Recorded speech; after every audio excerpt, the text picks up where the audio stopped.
Suffering is one of the few experiences no one escapes. It arrives without asking, stays longer than expected, and leaves marks that change how we see the world. For many people, suffering feels like a mistake, something to be avoided, numbed, or endured until it passes. But philosophy has long suggested something far more unsettling, that suffering is not an interruption to life, but one of its most revealing forces. When taken seriously, it has the power to strip away illusions and expose what actually matters. We live in an age that promises happiness without cost, comfort without struggle, meaning without sacrifice. Yet beneath all that convenience, a quiet emptiness has settled in. People have more options than ever, but less direction. More stimulation, but less depth. More freedom, but less certainty about who they are and why they're here. In this landscape, suffering feels unbearable not because it is too intense, but because it seems pointless. And that sense of pointlessness is what truly breaks people. This video explores a different perspective, one that refuses to treat pain as meaningless, not as something to romanticize, but as something to understand. Suffering has always been the great teacher of philosophy because it forces questions that comfort never does. Who am I really when everything familiar collapses? What remains when the roles fall away? What kind of life is still worth living when certainty disappears? There is a strange honesty that emerges in moments of despair. When the usual distractions no longer work, when optimism feels hollow, and when easy answers fail, something deeper begins to speak. It is in these moments that meaning stops being an abstract idea and becomes a necessity. Not a motivational slogan, but a lifeline. Meaning is what allows a person to endure what would otherwise destroy them. It is what transforms pain from a dead end into a passage. Turning suffering into meaning does not happen by accident. It requires courage, the courage to face reality without escaping into denial, bitterness, or false hope. It requires responsibility, the willingness to carry your pain without handing it off to the world as resentment. And it requires honesty, the refusal to lie to yourself about who you are and what you truly value. This is not a philosophy of comfort, it is a philosophy of depth. It does not promise that life will become easier, but that it can become real. That suffering, when confronted rather than avoided, can shape character instead of hollowing it out. That a person can emerge from hardship not unscarred but clarified. If you are going through something difficult, this video is not here to rush you past it. It is here to sit with the question your suffering is asking. Because sometimes, meaning does not appear after the pain is gone, it appears when you finally listen.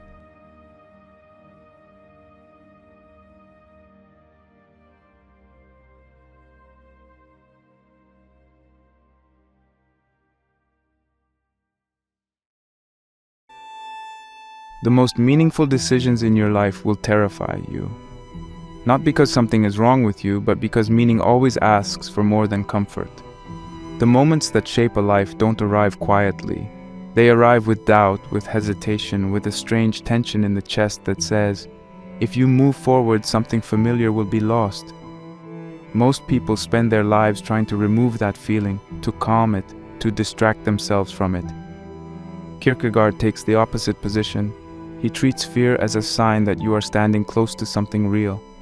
When a choice matters, it shakes you. When it doesn't, it feels easy. That's the first truth that separates a meaningful life from a merely busy one. Kierkegaard is not interested in giving peace of mind. He doesn't offer strategies to feel better, to stay positive, or to smooth out life's rough edges. His philosophy is about pressure, inner pressure, the kind that appears when you realize that no one else can live your life for you. You can follow advice, imitate paths, and adopt beliefs, but eventually you reach a point where explanations stop working. At that point, the responsibility becomes personal. You are no longer hiding behind circumstances, expectations, or roles. You are standing alone with the knowledge that your life is yours to choose, and that no one can choose correctly in your place. That realization is unsettling, but it is also the beginning of seriousness. Meaning, for Kierkegaard, is not something you discover like a hidden object. It is something that forms when you commit yourself despite uncertainty. Fear appears first, because fear reveals freedom. You feel anxious not because you are incapable, but because multiple futures are open, and each one carries consequences. Choice then enters, not as a single dramatic moment, but as a repeated act. Every day you either choose consciously or drift unconsciously. Responsibility follows naturally. Once you choose, you can no longer blame the world in the same way. The weight of your life rests more firmly on your own shoulders, and that weight can feel heavy, but without it, life remains shallow. Becoming is the final movement in this journey. You don't become yourself through thinking alone or by waiting for clarity to arrive fully formed. You become through action taken under uncertainty, through staying loyal to a direction even when doubt remains. Kierkegaard understood that a human being is not finished by default. You are shaped over time by the choices you dare to stand behind. Fear does not disappear along the way. It matures. It changes from paralysis into seriousness, and slowly, through pressure and commitment, a life begins to feel like it belongs to the person living it.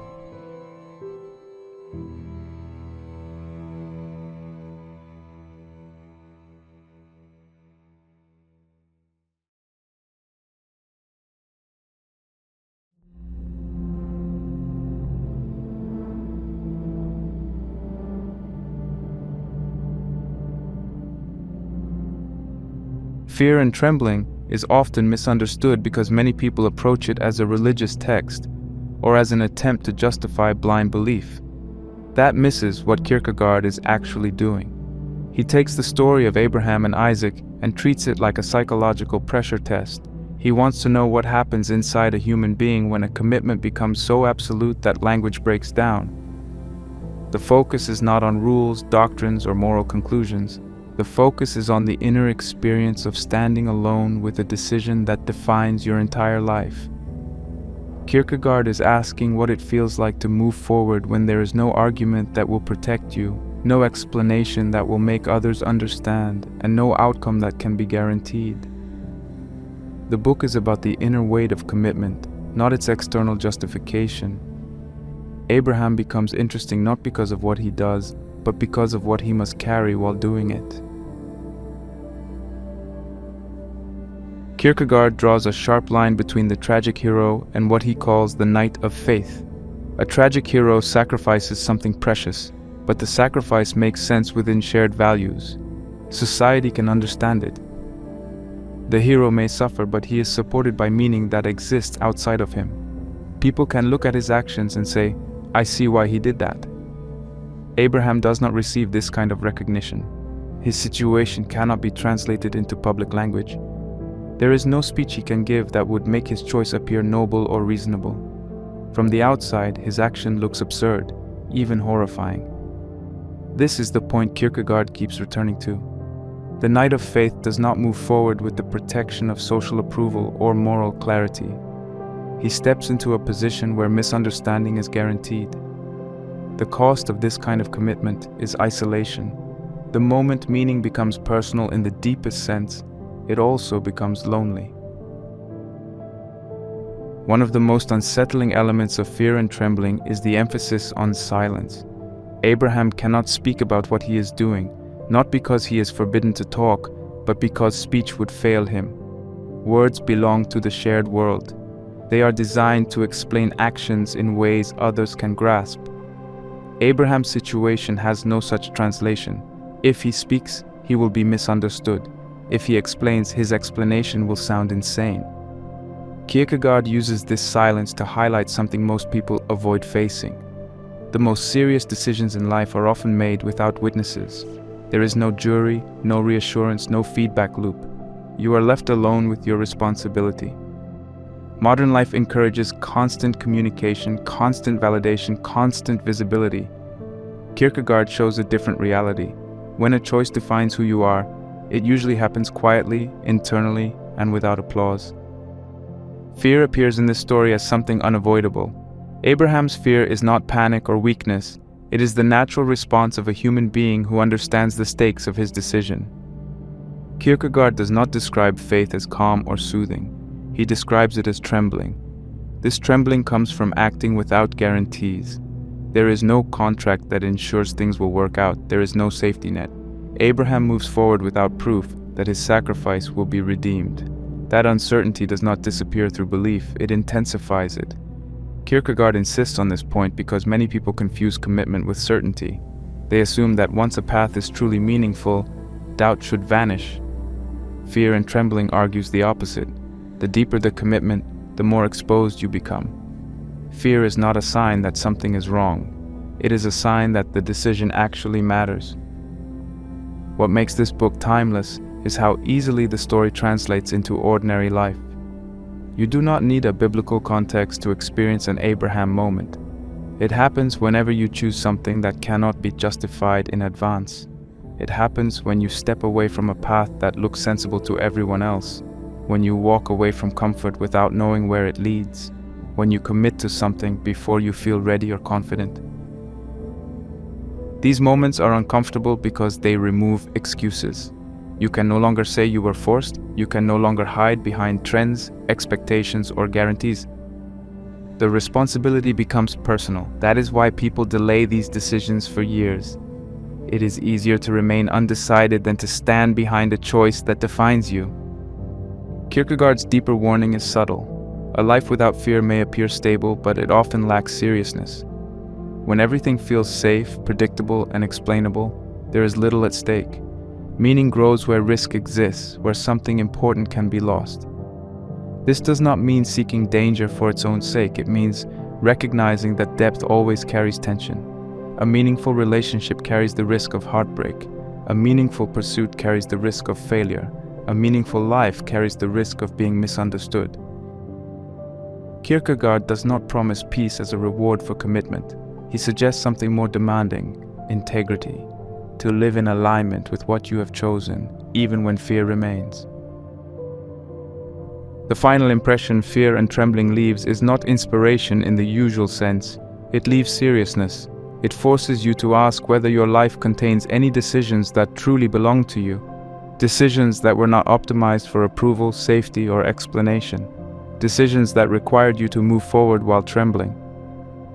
Kierkegaard does not glorify suffering, but he refuses to sanitize meaning. He shows that depth has a cost, and that cost is felt inwardly, not displayed outwardly. A life built entirely around comfort may look calm, but it often avoids the very experiences that shape a self.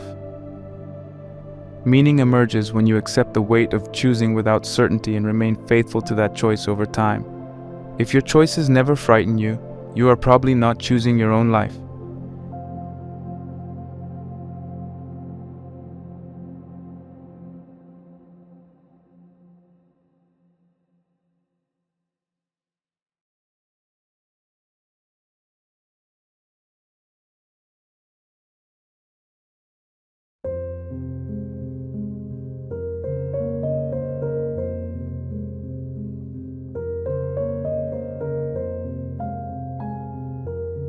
Turning fear into a meaningful life does not begin with motivation or inspiration. It begins with honesty. The first task is to identify what Kierkegaard would call your Isaac. This is not a dramatic symbol meant to sound poetic. It is a very concrete question that most people avoid asking because they already sense the answer. What are you postponing because committing to it would cost you comfort, approval, or a familiar sense of safety? For some people, it is a career that looks respectable but feels empty. For others, it is a project that has been quietly waiting for years, untouched because starting it would remove the excuse of someday. For others, it is an honest admission about what they want or what they no longer want in a relationship, a lifestyle, or a version of themselves they have outgrown. Identifying your Isaac does not require courage yet. It only requires that you stop pretending you do not know where fear concentrates in your life. Fear is rarely spread evenly. It gathers around the one thing that would change everything if you took it seriously. Once that fear has a name, the next obstacle appears almost immediately. Waiting to feel ready, waiting for clarity, waiting for confidence. Kierkegaard understood this pattern long before it had modern labels. People tell themselves they are being careful, thoughtful, or responsible, when in reality they are postponing responsibility. Certainty feels like a reasonable requirement, but it functions as a delay mechanism. Life does not offer proof in advance for decisions that shape you. The feeling of readiness usually arrives after action has already begun. If you expect fear to disappear before you move, you place yourself in a permanent holding pattern. Fear does not vanish at the starting line. It changes shape as you walk forward. The practical rule is simple and uncomfortable. If you wait until fear is gone, nothing meaningful will happen. The door opens only after you step toward it. Commitment, when it becomes real, does not need an audience. One of the most important lessons from fear and trembling is the value of silence. In daily life, silence looks very different from ancient stories, but the principle remains the same. Choose one meaningful action and keep it private. Do not announce it. Do not explain it.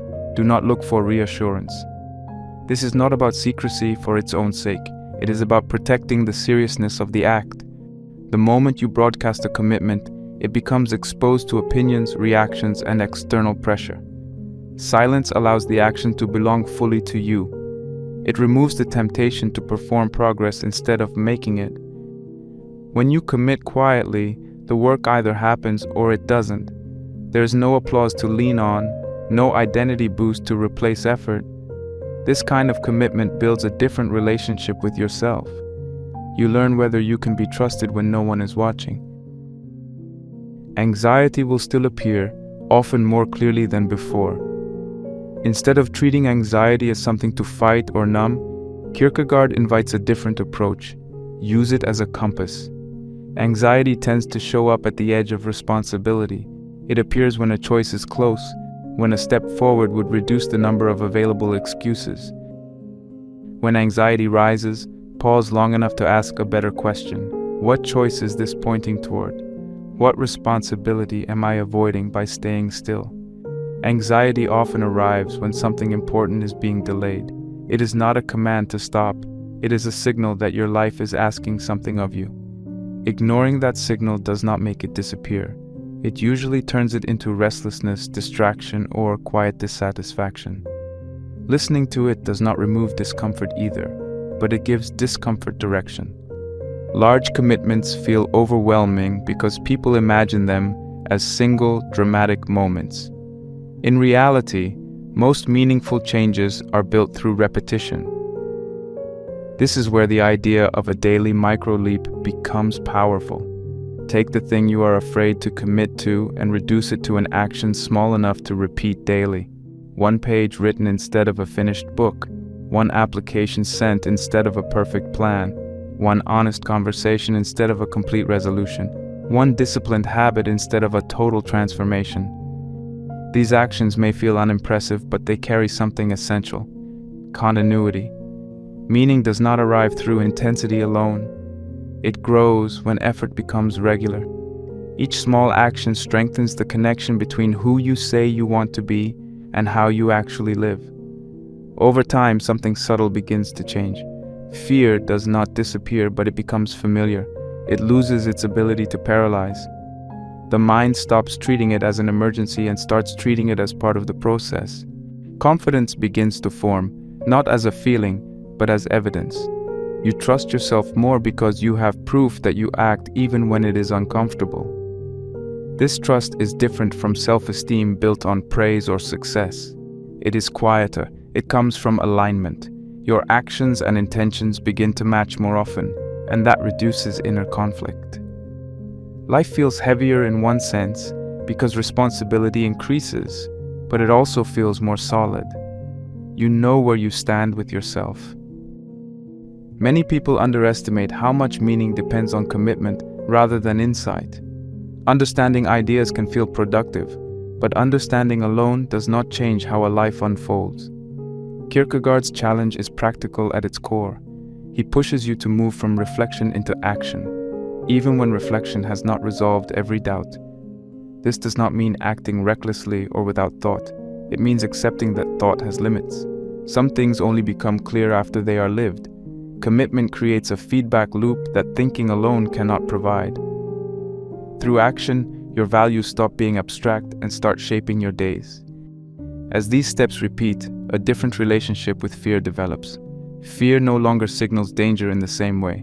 It begins to signal significance. When fear appears, it often means something meaningful is nearby.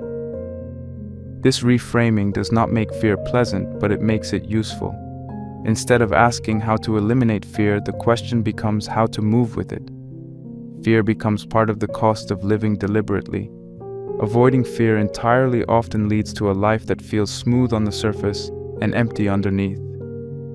Engaging with fear, step by step, leads to a life that feels demanding but alive. The process does not end. Identifying your Isaac once does not complete the work. As life changes, new commitments appear and new fears follow them. Meaning is not a destination you reach and then keep forever. It is maintained through ongoing choice. Each phase of life asks different questions. What mattered before may no longer be enough. The same pattern repeats: fear, choice, responsibility, becoming. With practice, the pattern feels less chaotic. You recognize it when it appears. You understand that fear does not mean failure. It often means growth is approaching. In the end, these steps do not promise comfort. They offer something more durable, a sense that your life is shaped by your decisions rather than by avoidance. A sense that when you look at how you spend your time and energy, it reflects what matters to you. Meaning emerges quietly from that alignment. It does not announce itself. It is felt in the way effort feels justified even when it is hard. The work is not glamorous. It is repetitive, demanding, and often invisible. But over time, it creates a life that feels owned rather than endured.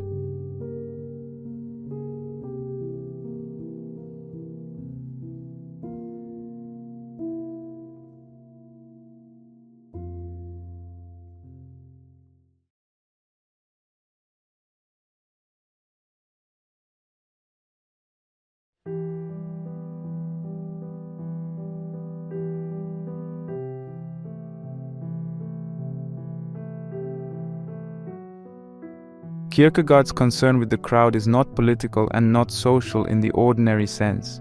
He is not attacking people for gathering, sharing ideas, or living together. His concern is existential. The crowd becomes dangerous when it replaces the individual's responsibility to think, choose, and stand behind a life.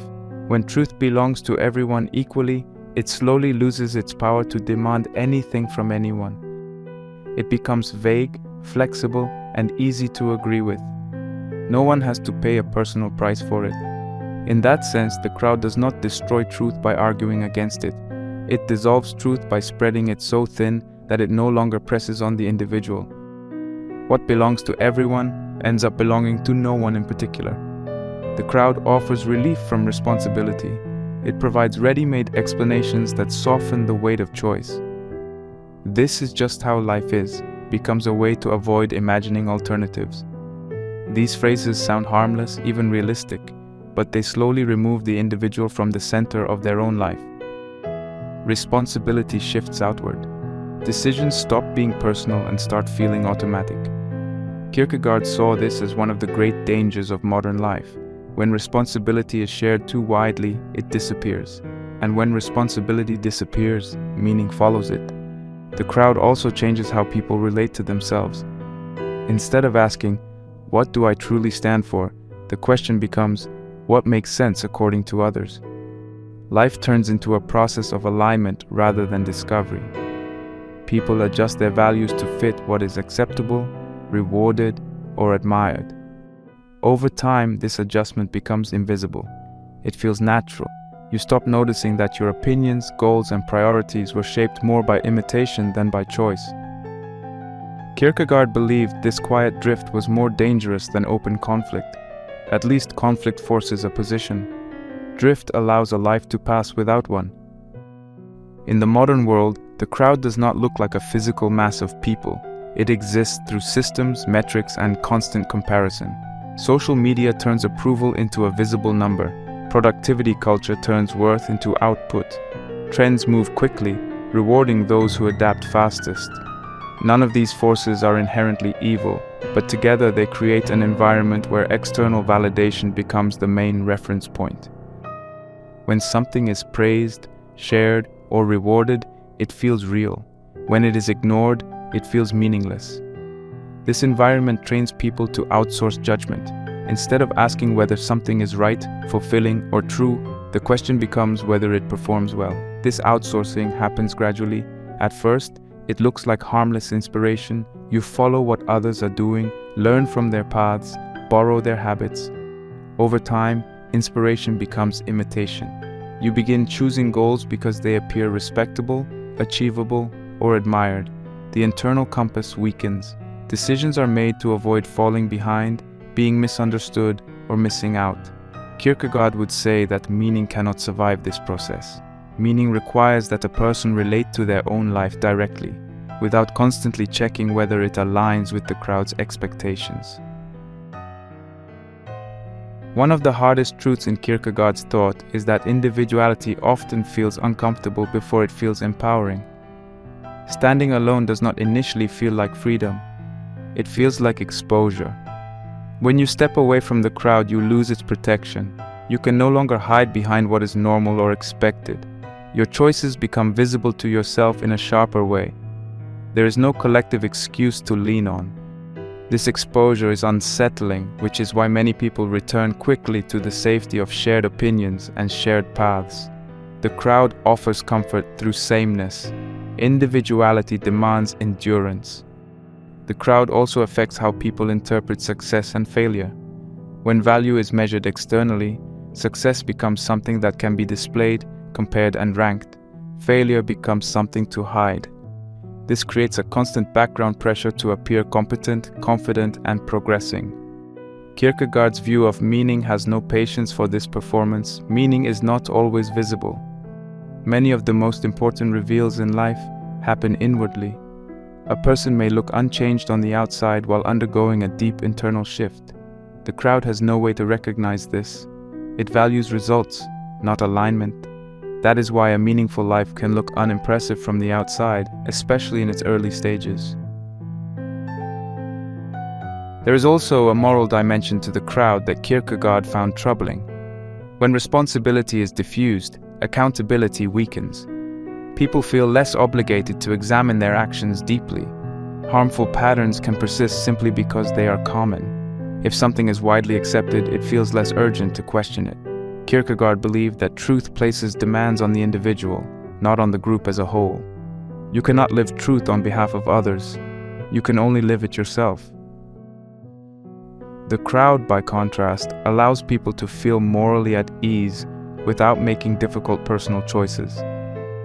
From a personal development perspective, the cost of outsourcing values is subtle but profound. You may achieve goals that look impressive and still feel strangely detached from your own life. Effort feels exhausting rather than fulfilling. Progress feels hollow. This is often misdiagnosed as laziness, lack of gratitude, or a need for better motivation.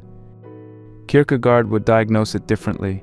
When your values are borrowed rather than chosen, your actions lack inner grounding. You are moving, but you are not moving from yourself. Meaning cannot grow in that condition. Standing alone does not mean rejecting society, community, or influence altogether. It means reclaiming authorship over your life.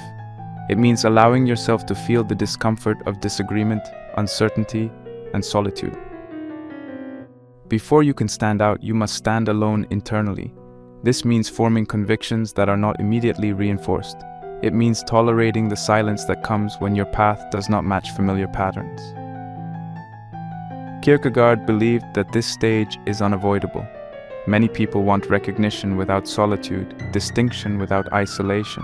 Meaning does not work that way. The inner work comes first. Over time, something interesting happens when you stop outsourcing your values. Decisions feel heavier but clearer. You spend less energy justifying yourself and more energy acting. You become less reactive to trends and more attentive to what actually sustains you. The crowd does not disappear, but its influence weakens. You can engage with it without being absorbed by it. Approval becomes pleasant rather than necessary. Disapproval becomes tolerable rather than threatening. This shift does not make life easier, but it makes it more coherent. Your actions begin to align with your sense of self more often. Kierkegaard understood that meaning is fragile in a world that rewards conformity. It requires protection. It requires that you periodically step back and ask whether your life reflects your own commitments or someone else's expectations. The crowd will always offer shortcuts, explanations, and reassurance. It will always promise that you are fine as long as you follow along. The individual path offers no such guarantees. It asks for responsibility, patience, and courage. Meaning grows in that tension. The crowd erases meaning by smoothing out differences and dulling responsibility. The individual restores meaning by accepting the weight of choice. This restoration does not happen in a single moment. It unfolds through repeated acts of standing alone, thinking carefully, and choosing deliberately. The reward is not constant happiness or admiration.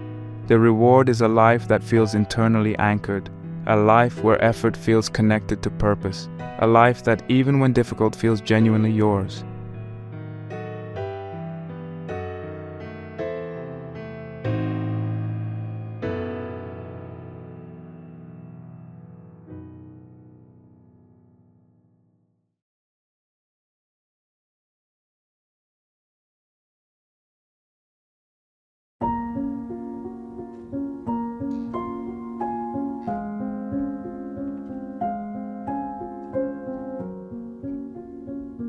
Anxiety enters a life at the moment certainty weakens. It does not appear only when something goes wrong. It often appears when something opens up. Kierkegaard noticed that people tend to feel anxious not when their lives are completely trapped, but when they sense that change is possible. The thought, "I could live differently," carries a strange tension. It sounds hopeful on the surface, yet it unsettles the mind. Possibility introduces responsibility. Once you realize that another life is possible, staying where you are becomes a choice rather than a fate. Anxiety grows in that gap between what is and what could be. It is the emotional response to openness. Kierkegaard described this experience as the dizziness of freedom. The image is precise. Standing at the edge of a high place, the body reacts not only to the risk of falling, but to the awareness that movement is possible. The dizziness does not come from the height alone. It comes from realizing that you are free to move and that your movement would have consequences. Freedom disorients the mind because it removes the illusion of inevitability. When life feels fixed, anxiety often hides beneath routine. When life feels open, anxiety rises to the surface. The mind struggles to stabilize itself when outcomes are no longer predetermined. Many people interpret anxiety as a personal flaw. They assume it means something is broken, that they are incapable of handling life properly. Kierkegaard saw something different. Anxiety appears when a person stands before possibility. It shows up when the future is not fully written. The mind prefers predictability, even when predictability is unsatisfying. Freedom disrupts that preference. It forces the mind to acknowledge uncertainty and choice. Anxiety becomes the emotional expression of that disruption. It is not evidence of weakness. It is evidence that life is still in motion. Anxiety often intensifies when familiar structures begin to loosen. A job no longer feels right. A relationship feels misaligned. A way of living starts to feel narrow. These moments are rarely dramatic. They arrive quietly, as unease, restlessness, or a sense that something is unfinished. The realization that things could change brings relief and fear at the same time. Relief because stagnation has been exposed. Fear because movement demands responsibility. The mind tries to regain control by seeking reassurance, certainty, or distraction. Kierkegaard understood this impulse, but he warned against letting it dominate.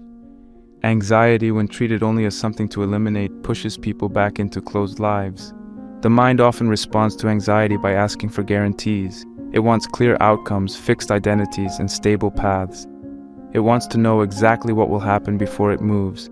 Freedom does not provide that information. Freedom offers choice without complete clarity. Anxiety emerges from that imbalance. The mind wants closure, while life offers openness.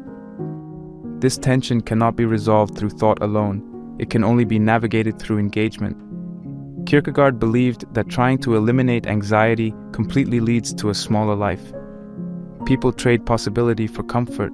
Over time, comfort turns into dullness, and dullness turns into quiet despair. Anxiety also exposes how much of life is built on habit rather than intention. When routines dominate, days blur together. Decisions feel automatic. Anxiety remains muted because nothing is being questioned. When reflection enters, anxiety wakes up. Questions arise. Why am I doing this? What would happen if I stopped? What else could I become? These questions destabilize the familiar structure of the self. Anxiety accompanies that destabilization. It is the emotional sign that identity is no longer rigid. Kierkegaard saw this flexibility as necessary for becoming. A self that never feels anxiety is often a self that has stopped growing. Reframing anxiety requires patience. The instinct to suppress it is strong. Modern culture encourages constant soothing. Distraction, entertainment, and productivity fill the space where anxiety might otherwise speak. Kierkegaard's approach asks for the opposite. Instead of silencing anxiety, listen to what it reveals. Anxiety points to the areas of life where freedom is pressing for attention. It highlights the places where choice still exists. When anxiety appears, something important is unsettled. The task is not to panic or retreat, but to observe. What possibility has entered awareness? What assumption has loosened its grip? Anxiety becomes overwhelming when it remains abstract. Vague fear feels infinite. When anxiety is grounded in specific questions, it becomes more manageable. Instead of experiencing anxiety as a general threat, it can be understood as information. It signals that life is asking for a response. This does not mean every anxious impulse should be acted upon immediately. It means anxiety deserves interpretation rather than dismissal. Kierkegaard believed that anxiety educates the individual. It teaches the weight of freedom. It reveals that choices matter. Without anxiety, freedom would feel trivial. Anxiety gives freedom seriousness. As people begin to engage with anxiety differently, its texture changes. It may remain present, but it no longer dominates in the same way. It becomes familiar. Instead of signaling danger, it signals transition. Anxiety marks the edge between what is known and what is possible. Living without anxiety would require living without openness. That kind of life may feel stable, but it limits growth. Kierkegaard did not celebrate anxiety for its own sake. He treated it as an unavoidable companion to freedom. Learning to walk with it is part of becoming an individual. Anxiety also challenges the idea that identity is fixed. Many people introduce themselves through roles, labels, and past decisions. Anxiety disrupts those definitions. It raises the question of whether identity is still unfolding. The thought that you are not finished can feel unsettling. It removes the comfort of final answers. Kierkegaard believed that becoming oneself is a lifelong task. Anxiety appears when that task becomes visible again. It reminds you that life is not complete. This reminder can feel heavy, but it also keeps the self alive. Avoiding anxiety often leads to rigid identities. People cling to certainty even when it no longer fits. They stay in roles that no longer reflect who they are becoming. Anxiety threatens those roles, which is why it feels dangerous. Kierkegaard would say that resisting anxiety too strongly often deepens inner conflict. The self knows change is needed, but the mind refuses to engage. This tension produces restlessness, numbness, or constant distraction. Anxiety is the initial signal. Ignoring it does not remove the underlying need for change. When anxiety is accepted as part of freedom, it begins to serve a different function. It becomes a guide rather than an enemy. It draws attention to choices that matter. It highlights where growth is possible. This does not make decisions easy. It makes them honest. Anxiety strips away illusions of control. It forces acknowledgement of uncertainty. Kierkegaard believed that facing this uncertainty with seriousness leads to a more grounded life.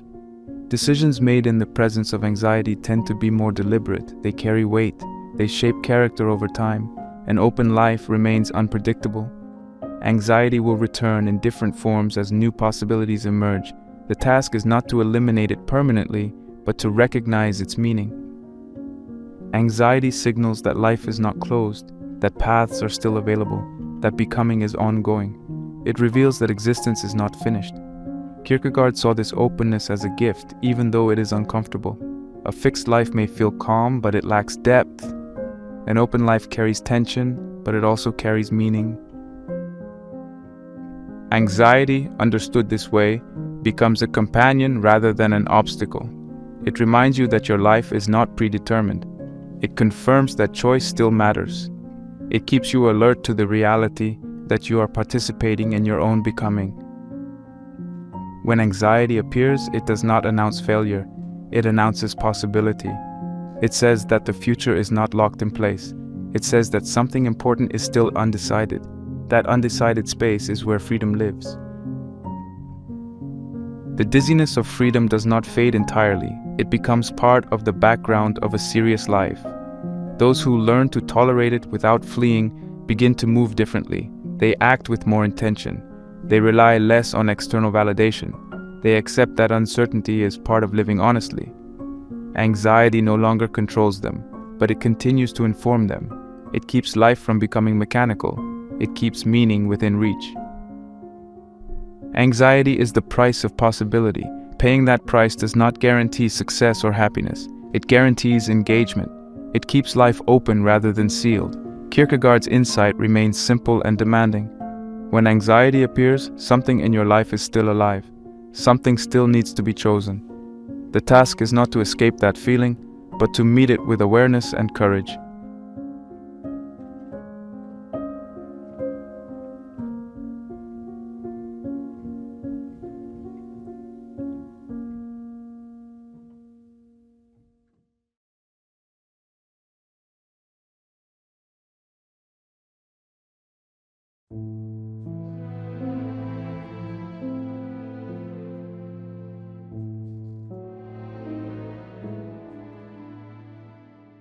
Despair, as Kierkegaard understands it, hides behind normality.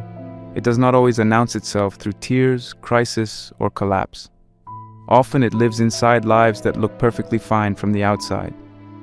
A person can wake up on time, go to work, maintain relationships, meet expectations, and still carry a quiet sense that something is wrong.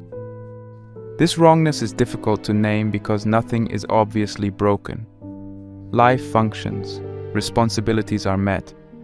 Yet beneath the surface there is a feeling of distance from oneself, as if life is happening slightly off-center. Kierkegaard calls this despair. Not sadness, not depression in the clinical sense, but misalignment. A life lived out of sync with the self that could have been. This kind of despair is hard to detect because it often feels normal. Many people assume that a low-level dissatisfaction is simply part of adult life. They interpret it as fatigue, stress, or a lack of gratitude. Kierkegaard would argue that despair becomes dangerous precisely when it blends into routine. When despair is loud, it demands attention. When it is quiet, it becomes permanent. The tragedy is not that people suffer openly, but that they adapt silently to lives that do not belong to them. Over time, this adaptation dulls desire, curiosity, and inner movement. Life becomes manageable but flat. One of the most unsettling aspects of despair is that success does not protect against it. Recognition, status, and achievement can coexist with deep misalignment. A person may be admired for their discipline, intelligence, or productivity, while internally feeling detached from what they are doing. Kierkegaard saw this clearly. When identity is built primarily around external roles, the inner self weakens. Applause reinforces behavior, not alignment. The more a person is rewarded for a path they did not consciously choose, the harder it becomes to question it. Despair deepens quietly because questioning would threaten the structure that now defines them. Despair often grows from avoided commitment. When people postpone serious choices, they tell themselves they are keeping options open. In reality, time begins to close those options without consent. Avoidance feels safe in the short term, it reduces immediate pressure, but over time it erodes agency. Life fills itself in around what is not chosen. Kierkegaard believed that refusing to choose is itself a choice, one that hands responsibility over to circumstance. Despair appears when a person realizes, often too late, that their life was shaped more by inertia than intention. Living through others' expectations is another common source of despair. Expectations are not always imposed aggressively. They often arrive gently, wrapped in advice, concern, or tradition. People internalize them early: what is sensible, what is respectable, what leads to security. Over time, these expectations become indistinguishable from personal desire. Kierkegaard warned that this confusion is dangerous. When a person mistakes inherited values for chosen ones, the self becomes divided. Actions continue, but they are no longer rooted. Effort feels heavy, motivation fades. The person may blame themselves for lacking discipline, without recognizing that discipline cannot sustain a life that was never truly owned. Refusing responsibility for one's own becoming is perhaps the deepest form of despair. This refusal does not always look dramatic. It often looks like resignation. Phrases like "this is just how I am" or "this is how life works" act as protective barriers. They shield the person from the discomfort of change. Kierkegaard saw these attitudes as spiritual avoidance. Becoming oneself requires effort, risk, and patience. It requires accepting that life will not simply happen correctly on its own. Despair settles in when people wait passively for fulfillment, hoping it will arrive without demanding transformation. Kierkegaard described despair as a misrelation to the self. This phrase sounds abstract, but its meaning is concrete. The self is not something static that you either have or lack. It is something you relate to through your choices.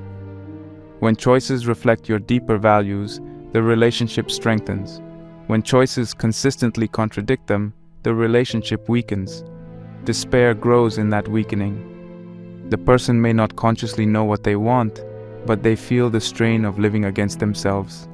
This strain shows up as restlessness, irritability, numbness, or constant distraction. Life feels full, but empty at the same time. Resolution for Kierkegaard does not come through chasing happiness. Happiness is too fragile and too dependent on circumstances. A good mood cannot repair a life built on misalignment. Meaning addresses despair differently. Meaning grows when actions reflect inner commitments. When what you do and what you value begin to overlap more consistently, despair loosens its grip. This process does not remove difficulty. It often introduces new challenges, but the difficulty feels justified. Effort starts to make sense again. Even struggle feels connected to something real. Alignment requires honesty. It asks uncomfortable questions. What am I doing that no longer reflects who I am becoming? Where am I performing rather than living? What responsibilities have I avoided because they would require change? These questions do not have quick answers. Kierkegaard did not offer techniques for instant clarity. He emphasized seriousness. Taking your life seriously means accepting that some forms of comfort must be sacrificed. It means acknowledging that becoming yourself may disrupt relationships, routines, and identities that once felt stable. Becoming yourself is painful because it involves loss. You lose familiar versions of yourself. You lose certain forms of approval. You lose the ease of blending in. Kierkegaard did not minimize this pain. He believed it was unavoidable. Growth reshapes the self, and reshaping always involves friction. The pain is not a sign of failure. It is a sign of transition. What makes this pain bearable is its direction. It moves toward alignment rather than away from it. Not becoming yourself carries a different kind of pain. It accumulates slowly and silently. It shows up as regret, bitterness, or a sense of wasted time. This pain is harder to confront because it has no clear turning point. It stretches across years. Kierkegaard believed this was the greater tragedy. A life that avoids the pain of becoming often inherits the pain of stagnation. The difference is subtle but profound. One pain leads somewhere. The other lingers without resolution. Alignment does not mean perfection. It does not mean complete clarity or constant confidence. It means that your actions increasingly reflect what you consider meaningful. Small shifts matter, choosing honesty over convenience, choosing effort over avoidance, choosing responsibility over excuses.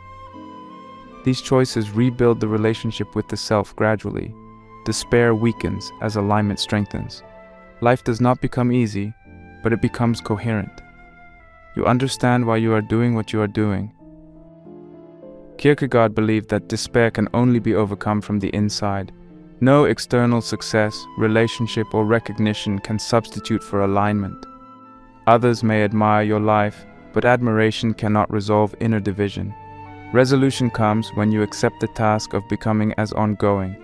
There is no final version of the self to reach. There is only continued responsibility for how you live. This responsibility can feel heavy, but it also restores dignity. You are no longer waiting for life to make sense. You are participating in its formation. As alignment grows, despair loses its quiet authority. It may return at times, signaling new misalignments or postponed decisions. This does not mean progress has been undone. It means the process continues. Becoming yourself is not a one-time achievement. It is a repeated commitment. Each phase of life asks new questions. Each question invites either avoidance or engagement. Meaning deepens when engagement becomes the habit. In the end, despair teaches something essential. It reveals where life has drifted away from the self. It points toward neglected responsibilities and unchosen paths. When listened to carefully, despair becomes informative rather than paralyzing. It signals that something important has been ignored. Meaning responds by restoring alignment, not through pleasure or ease, but through seriousness and commitment. Becoming yourself costs something. Refusing that cost costs more.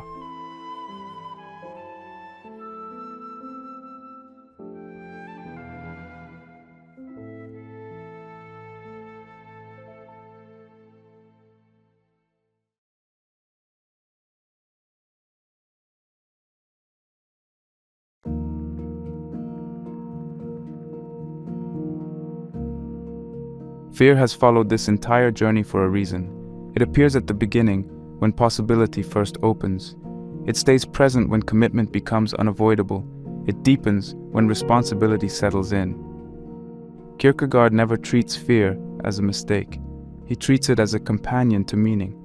A life without fear may feel calm, but it rarely feels alive. Fear is the signal that something important is at stake. When you allow yourself to face it rather than escape it, fear stops being a barrier and becomes a marker. It shows you where your life is asking for seriousness. Commitment is the moment where thinking ends and living begins. It is easy to admire meaningful lives from a distance. It is harder to commit to one when certainty is absent. Kierkegaard understood that no explanation can protect you here.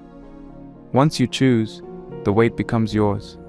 There are no guarantees, no crowds to hide behind, no outcomes promised in advance. Commitment narrows your options, and that narrowing can feel suffocating at first. Yet without it, life remains scattered. Commitment gathers your energy. It turns intention into direction. It gives fear a place to move rather than letting it spread everywhere. Responsibility follows naturally. When you commit, you stop blaming circumstances as easily. You begin to see your life as something you are shaping rather than something that is happening to you. Responsibility is heavy, but it also restores dignity. You are no longer waiting for meaning to arrive. You are participating in its creation. Kierkegaard believed that this acceptance of responsibility is where a person begins to stand upright inside their own life. You may still struggle, doubt, and fail, but those experiences feel different when they belong to choices you made consciously. Meaning grows slowly out of this process. It does not arrive as constant happiness or peace. It shows itself in alignment. Your actions begin to match what matters to you. Effort feels justified. Even difficulty feels connected to something real. Meaning is not loud. It does not announce itself. It becomes visible in how you carry your days, how you make decisions, how you respond to fear rather than avoiding it. The question is not whether fear will appear in your life. It will. The question is whether you will let it guide you toward commitment or push you back into comfort. Kierkegaard's challenge remains simple and demanding. Your life will never feel meaningful until you risk it becoming real. So take a moment and be honest with yourself. What is one leap you know you're avoiding?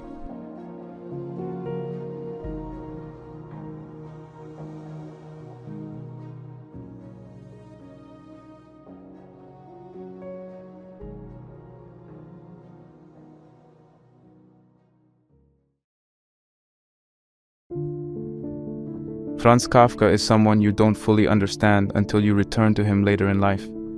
I reread his books recently, and for the first time they didn't feel like stories. They felt like diagnoses, not of society, but of the human condition itself. Kafka wasn't trying to entertain anyone. He wasn't building worlds to escape into. He was holding up a mirror, one that shows you the parts of yourself you usually avoid. His writing is unsettling because it feels too familiar. The anxiety, the confusion, the guilt you can't explain, the fear of disappointing people you love, the quiet pressure of existing. Kafka captures all of it with painful accuracy, and he does it without offering comfort. He doesn't tell you that everything will be okay. Instead, he shows you why things feel the way they do. He reveals the machinery underneath your emotions. Kafka was never a philosopher in the academic sense, but he understood people more deeply than most philosophers ever did. He understood that suffering isn't always dramatic. Most suffering is silent, invisible, internal. It's not the kind you can point at. It's the kind that shapes you from the inside. His characters struggle with forces they can't see or explain, just like real people do. They're crushed by guilt without knowing the crime, trapped by expectations without knowing who set the rules, reshaped into versions of themselves they never chose. That's why his books stay with you long after you close them. They whisper things you don't want to hear but know are true. Kafka's stories are warnings. They show what happens when you lose yourself to the world, when you let guilt define you, when you become invisible in your own life. They're also revelations, small flashes of clarity hidden inside chaos.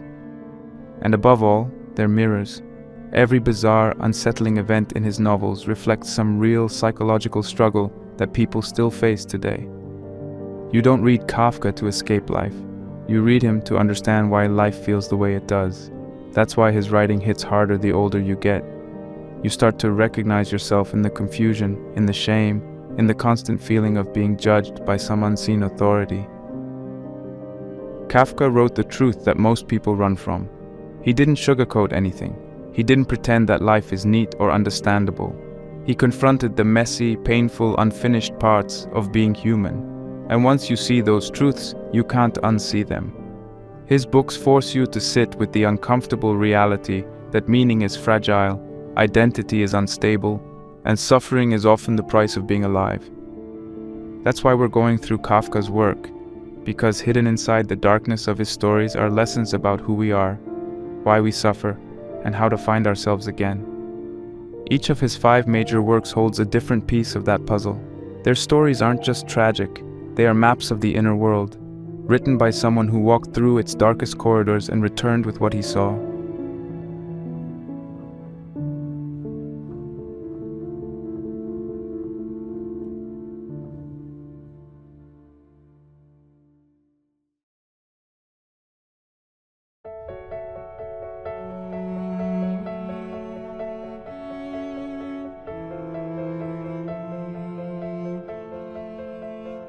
Gregor Samsa's story begins with one of the most disturbing and memorable openings in literature.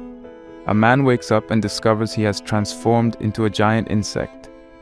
Kafka doesn't explain how or why this happened because the cause isn't the point. The transformation is a metaphor for something far more real. Those moments in life when you suddenly realize you've become someone you never meant to be.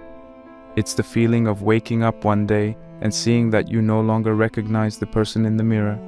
Maybe life's pressure shaped you, maybe responsibility crushed you, maybe exhaustion hollowed you out, or maybe you simply stayed silent for too long while the world shaped you into a version of yourself that never felt right. Gregor's transformation isn't about monstrosity. It's about identity lost through constant sacrifice. constant duty, constant pleasing. It's the moment when your soul can no longer hold the weight you've forced onto it. Before his transformation, Gregor was the provider, the responsible son, the one who carried the entire family financially. Everything he did was for them. He worked a job he hated. He woke up early every morning. He broke his body and spirit just to make sure his parents and sister didn't suffer. But the moment he becomes useless, everything changes. His family doesn't ask how he feels. They don't wonder what broke him. They only see what he can no longer do for them. And that's the painful truth Kafka reveals. If your value is based only on what you provide, then the day you can no longer provide, you become disposable. Gregor's family doesn't see a son or a brother anymore. They see an insect, a burden, a reminder of responsibilities they don't want to face. Gregor tries desperately to cling to his humanity, even as he loses everything familiar about himself. He tries to get out of bed to go to work. He tries to speak to reassure his family. He tries to keep being the person he was, but none of it works. His voice becomes unintelligible. His movements are clumsy and frightening. The more he tries to act like himself, the more the world treats him as a monster. It's a cruel illustration of what happens when you outgrow the identity people expect from you. You can try to explain yourself, try to show them you're still you, but they refuse to see it. Kafka captures this feeling perfectly through Gregor's heartbreaking line. I cannot make you understand. I cannot make anyone understand what is happening inside me. It's one of the most relatable sentences ever written. Everyone has moments where the inner struggle cannot be expressed, where the people around you simply cannot or will not understand what's happening inside your mind. And then comes one of the most beautiful, tragic scenes in the story. Gregor hears his sister playing the violin. Even in his monstrous form, something inside him responds to the music, something human, something alive, something untouched by his exterior transformation. Kafka writes, was he an animal that music could move him so? This moment is crucial. It shows that even when the world sees you as worthless, broken, or unrecognizable, you still have a soul. You still have the capacity for beauty, desire, emotion. Gregor's body is gone, but his inner world, his sensitivity, his longing remains intact. And that's the tragedy of the story. The world no longer cares about who Gregor is on the inside. They only see what he can or cannot do. As the story progresses, his family's disappointment turns into resentment. Their resentment hardens into disgust. Their disgust evolves into the desire to get rid of him completely.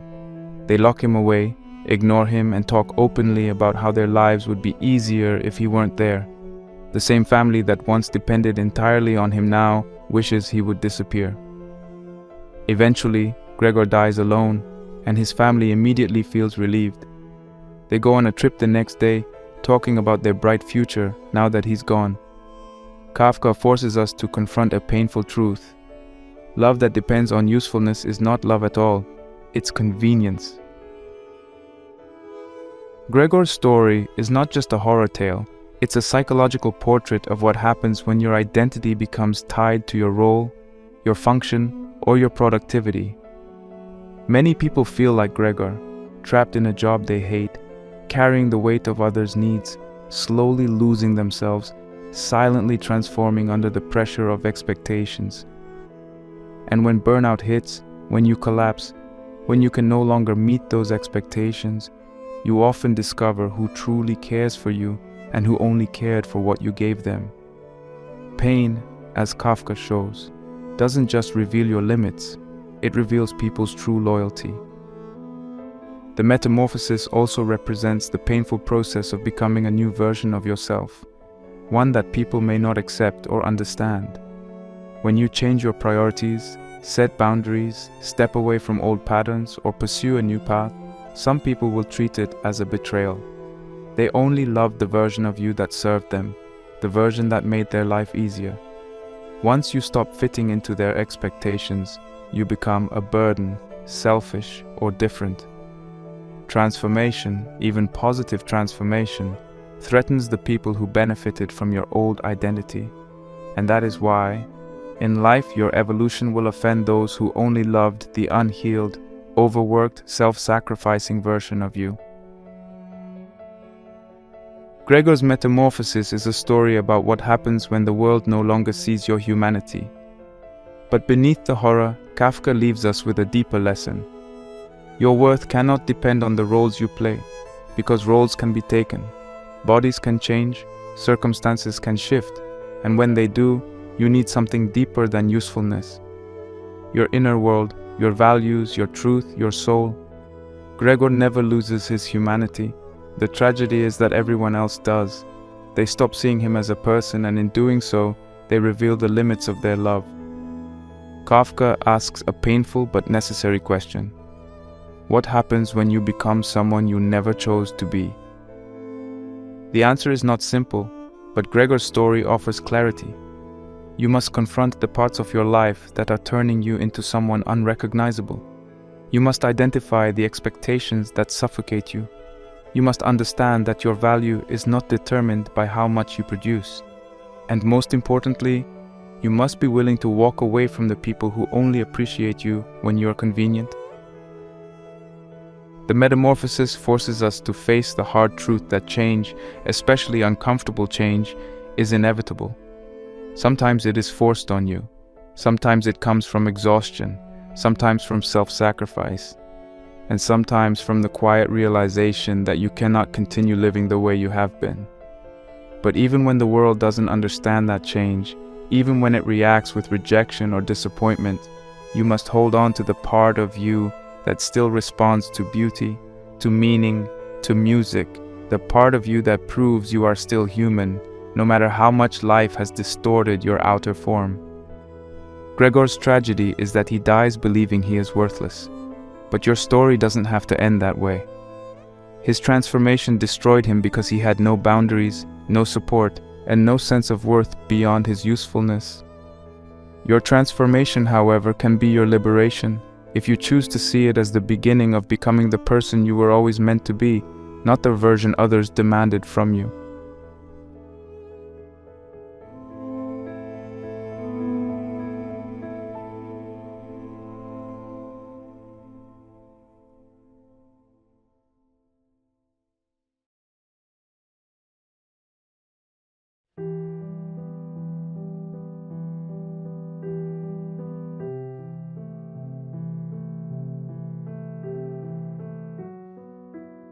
Kafka's The Trial opens with one of the most unsettling premises in all of literature. Joseph K., an ordinary bank employee, wakes up to find two men in his room telling him he's under arrest. There's no explanation, no accusation, no paperwork, nothing. His life hasn't changed, he hasn't committed a crime, he hasn't harmed anyone, yet suddenly, he's pulled into a system that seems to operate by rules no one explains. This is the first horror of Kafka's world, being judged without knowing why. Joseph K. is thrown into a trial he never asked for, fighting charges that were never made clear, in a court that hides its own logic from him. Every attempt to understand what's happening only pulls him deeper into confusion. And as the story progresses, Joseph K. slowly breaks under the weight of guilt he cannot define, shame he cannot escape, and expectations he cannot meet. What makes the trial so powerful is how familiar it feels. You don't need to be arrested to understand Joseph K. You only need to have lived with anxiety, self-doubt, or the feeling that you're constantly failing at something invisible. Joseph K. becomes a symbol of the modern person who wakes up one day and realizes that they're trying to prove themselves to a world that hasn't even told them the rules. His life turns into a desperate attempt to justify himself, to authorities, to others, and eventually to his own mind. He keeps asking, what did I do? How did I get here? What am I supposed to fix? But no answer ever comes, and that's the point. Kafka exposes the way we punish ourselves for crimes that don't exist, mistakes we never made, and standards we never agreed to. Throughout the story, Joseph K. runs into officials who act like everything is perfectly normal, like the trial is deserved, like the process is just. But when he tries to get answers, he gets nothing but circular logic, meaningless procedures, an endless bureaucracy. It's the kind of system that crushes you not through violence, but through confusion. Kafka shows the psychological damage of environments where the rules shift constantly, where nothing makes sense, but you're still expected to play along. And in the middle of this absurdity, Joseph K. begins to internalize the guilt. He starts to assume he must have done something wrong. Otherwise, why would this be happening? This is the trap of the invisible trial. When the world treats you like you're guilty, eventually you start to believe it. There's a moment in the book where someone tells Joseph K. it's only because of their stupidity that they're able to be so sure of themselves. This line cuts deep. It reveals why some people walk through life with confidence while others crumble under doubt. The people who never question themselves appear certain not because they are right, but because they lack the capacity to see their own flaws. Doubt, ironically, is a sign of intelligence, but it can also become a prison. If every decision is questioned, if every action is judged by your own inner critic, if every mistake feels like a personal failing, then life becomes an endless trial. And unlike Joseph K., you don't need guards or courtrooms. Your mind becomes the courtroom. Kafka wrote The Trial in the early 1900s, but he predicted the mental world we live in today. He predicted anxiety before the word became mainstream. He predicted imposter syndrome long before psychologists began writing papers about it. He predicted the fear of being judged, the terror of being found out, the constant pressure of trying to live up to expectations that are never clearly defined. Joseph K.'s trial is not about law or crime. It's about the emotional weight of existing in a world where you never feel like enough. The constant sense that you should be doing more, becoming more, proving more. That vague tension in your chest, that fear of disappointing people, that belief that you're somehow behind in life. Kafka captured all of that 100 years ago. And then there's the second quote. Logic may indeed be unshakable, but it cannot withstand a man who wants to live. This line reveals a core message hidden inside the chaos. Even when life feels unfair, illogical, or unforgiving, the simple desire to live, to keep going, to fight, to seek meaning, can break through confusion. Joseph K.'s tragedy is not that he is arrested or accused, it's that he never chooses life. He lets the system define him. He lets shame swallow him. He accepts the judgment, even without proof. And that's the ultimate punishment, to stop fighting for yourself. Kafka forces us to confront a painful truth. Most of your suffering is not from what you've done, it's from what you believe you are. The invisible trial in your own head is far more terrifying than any external judgment. You create accusations out of insecurity. You sentence yourself for imperfections. You punish yourself for being human. You live in fear of disappointing others, fear of failing your own expectations, fear of not being enough. You carry guilt without cause, shame without crime, doubt without evidence. You are both the accused and the judge. Joseph K.'s story is a warning about the danger of living without self-trust. When you don't trust yourself, the world becomes a court, and every person becomes a potential judge. Every mistake becomes evidence. Every silence becomes suspicion. Every flaw becomes a sentence. That's why the final scene of the trial is so devastating. Joseph K. is executed like a dog, not because he was guilty, not because he committed a crime, but because he stopped resisting the narrative that was forced upon him. He surrendered to a judgment that was never real. Kafka shows that the greatest tragedy is not external punishment, it's internal surrender. In modern life, this invisible trial takes many forms. It's the feeling of being judged on social media. It's the constant comparison to others. It's the fear of falling behind. It's the pressure to be successful, attractive, productive, perfect. It's the quiet voice that says you're not doing enough, not achieving enough, not becoming enough. It's the sense that other people know what they're doing while you're still trying to make sense of life. Everyone else seems confident, certain, stable. Meanwhile, you feel like you're improvising your way through existence.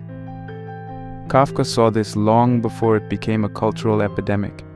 The power of the trial lies in the recognition that the world's judgment is often random, inconsistent, and undeserved, yet we internalize it as if it defines us.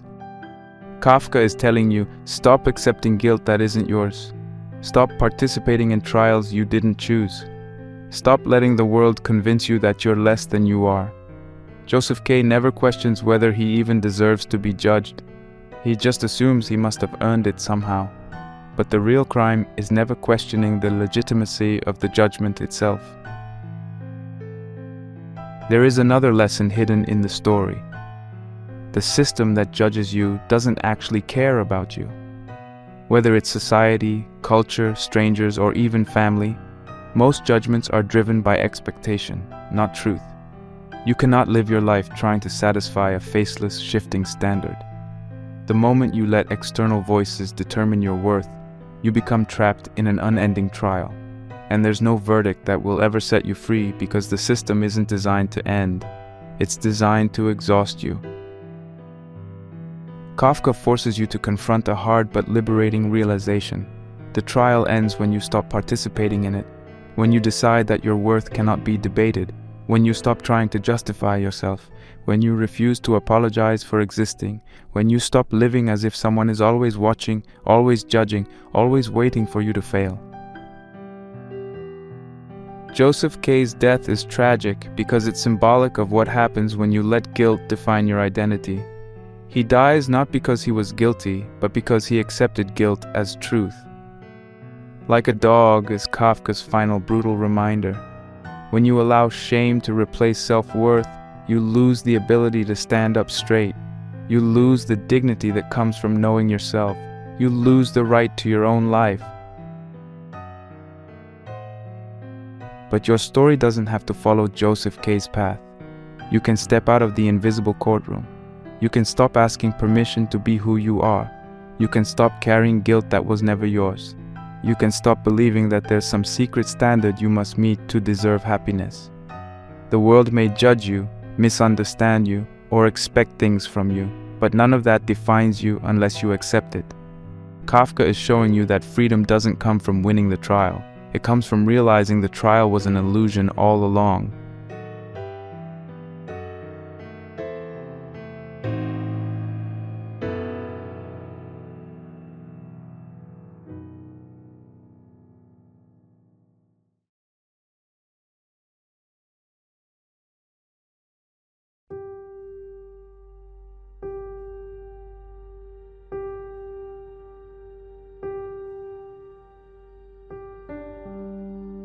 The Castle is a story that feels like a dream you can't wake up from.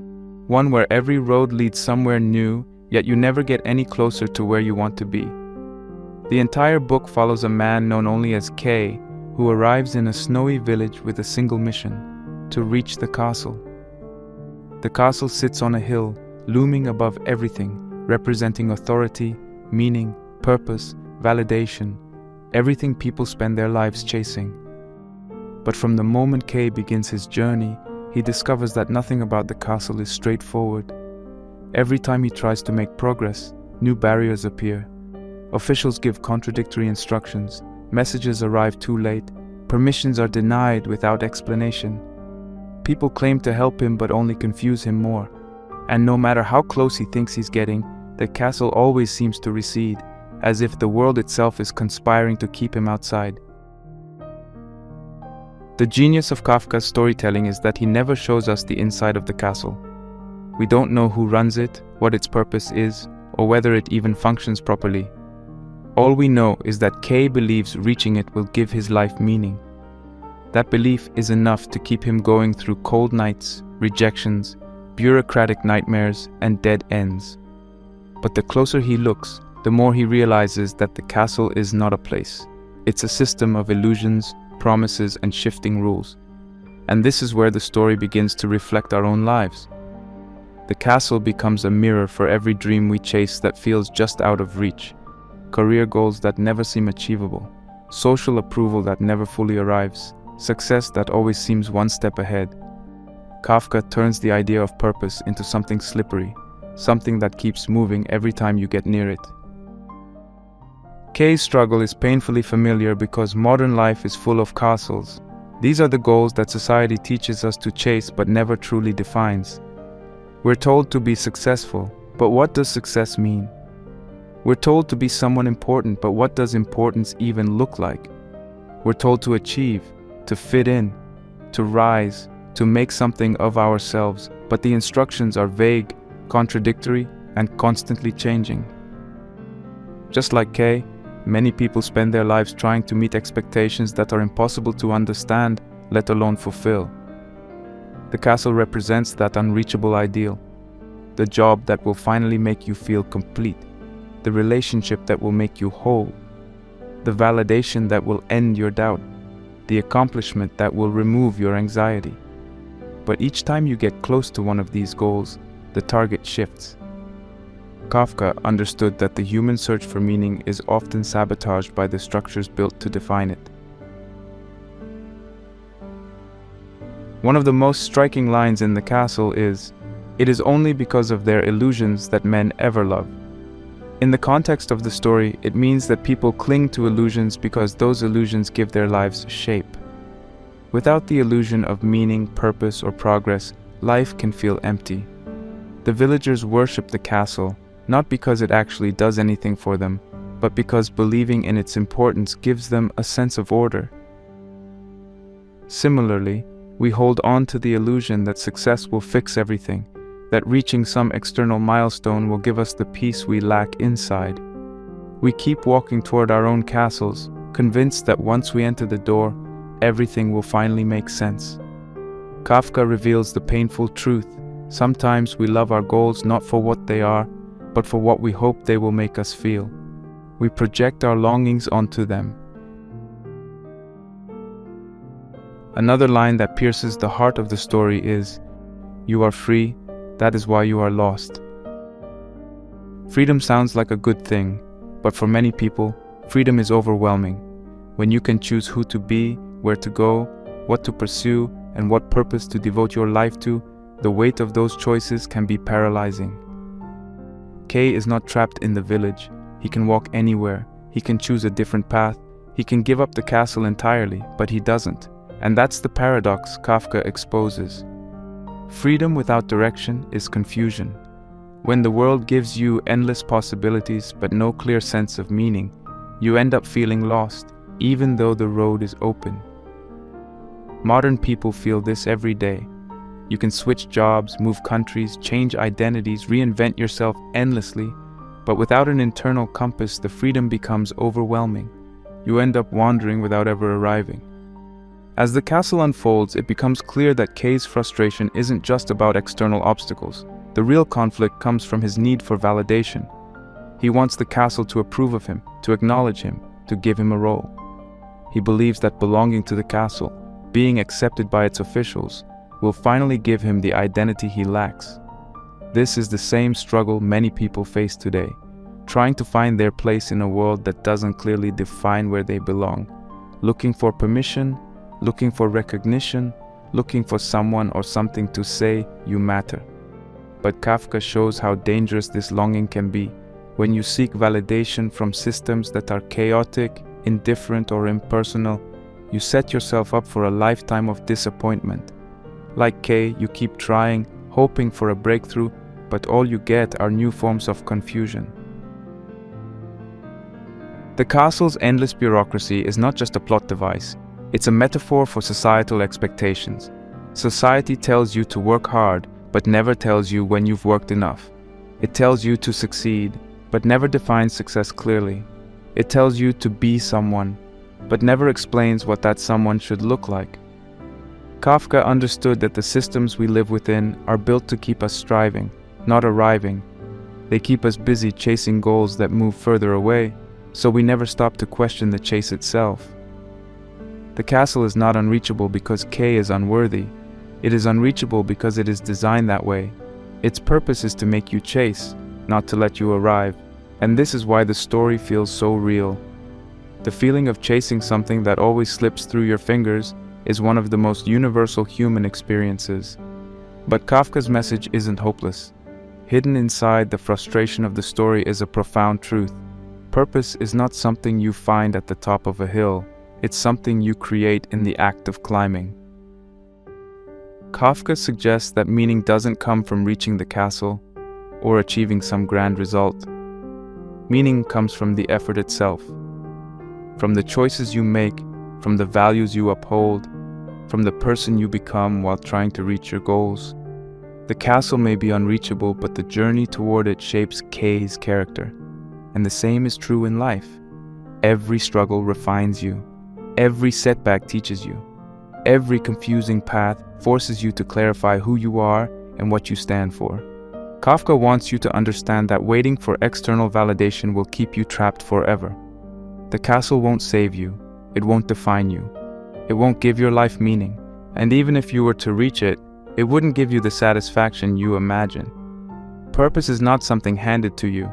It's something you build internally. It grows through effort, not arrival, through persistence, not permission, through the struggle, not the destination. K's journey shows that the search for purpose is frustrating precisely because it's not supposed to follow a straight line. Life is messy, confusing, full of false paths and shifting rules. But that doesn't mean the journey is meaningless. Kafka's brilliance lies in showing that confusion itself can be a teacher, that longing can be a guide, that pursuing something greater than yourself, even when it feels impossible, can shape you in ways that comfort never could.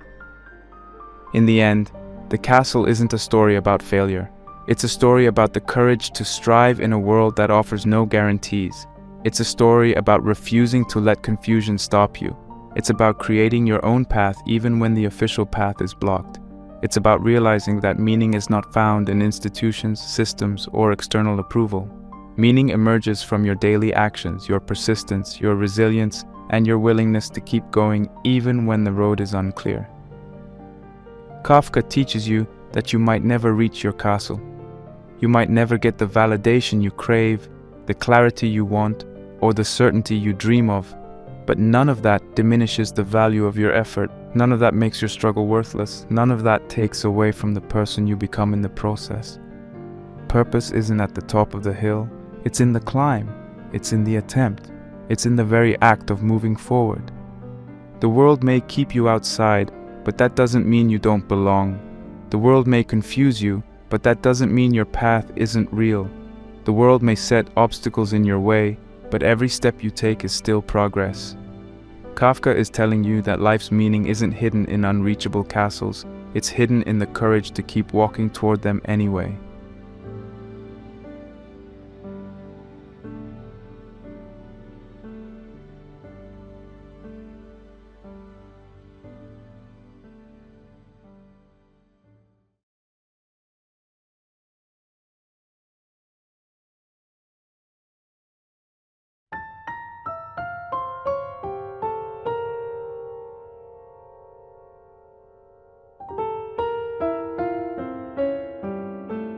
Kafka's In the Penal Colony is one of his darkest stories, not because of the violence itself, but because of the horrifying logic behind the violence.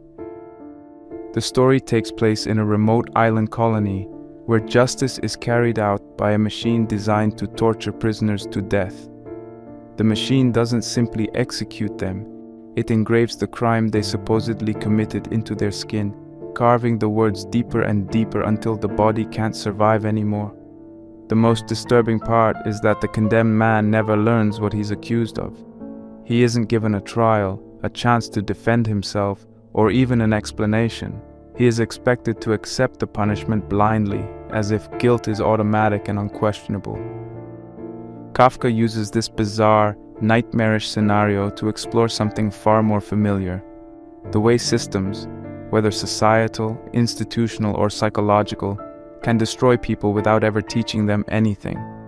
The condemned prisoner learns nothing from his sentence because he doesn't even know why he's being punished, and the officer, the man who oversees the machine, believes so deeply in its justice that he never questions its cruelty.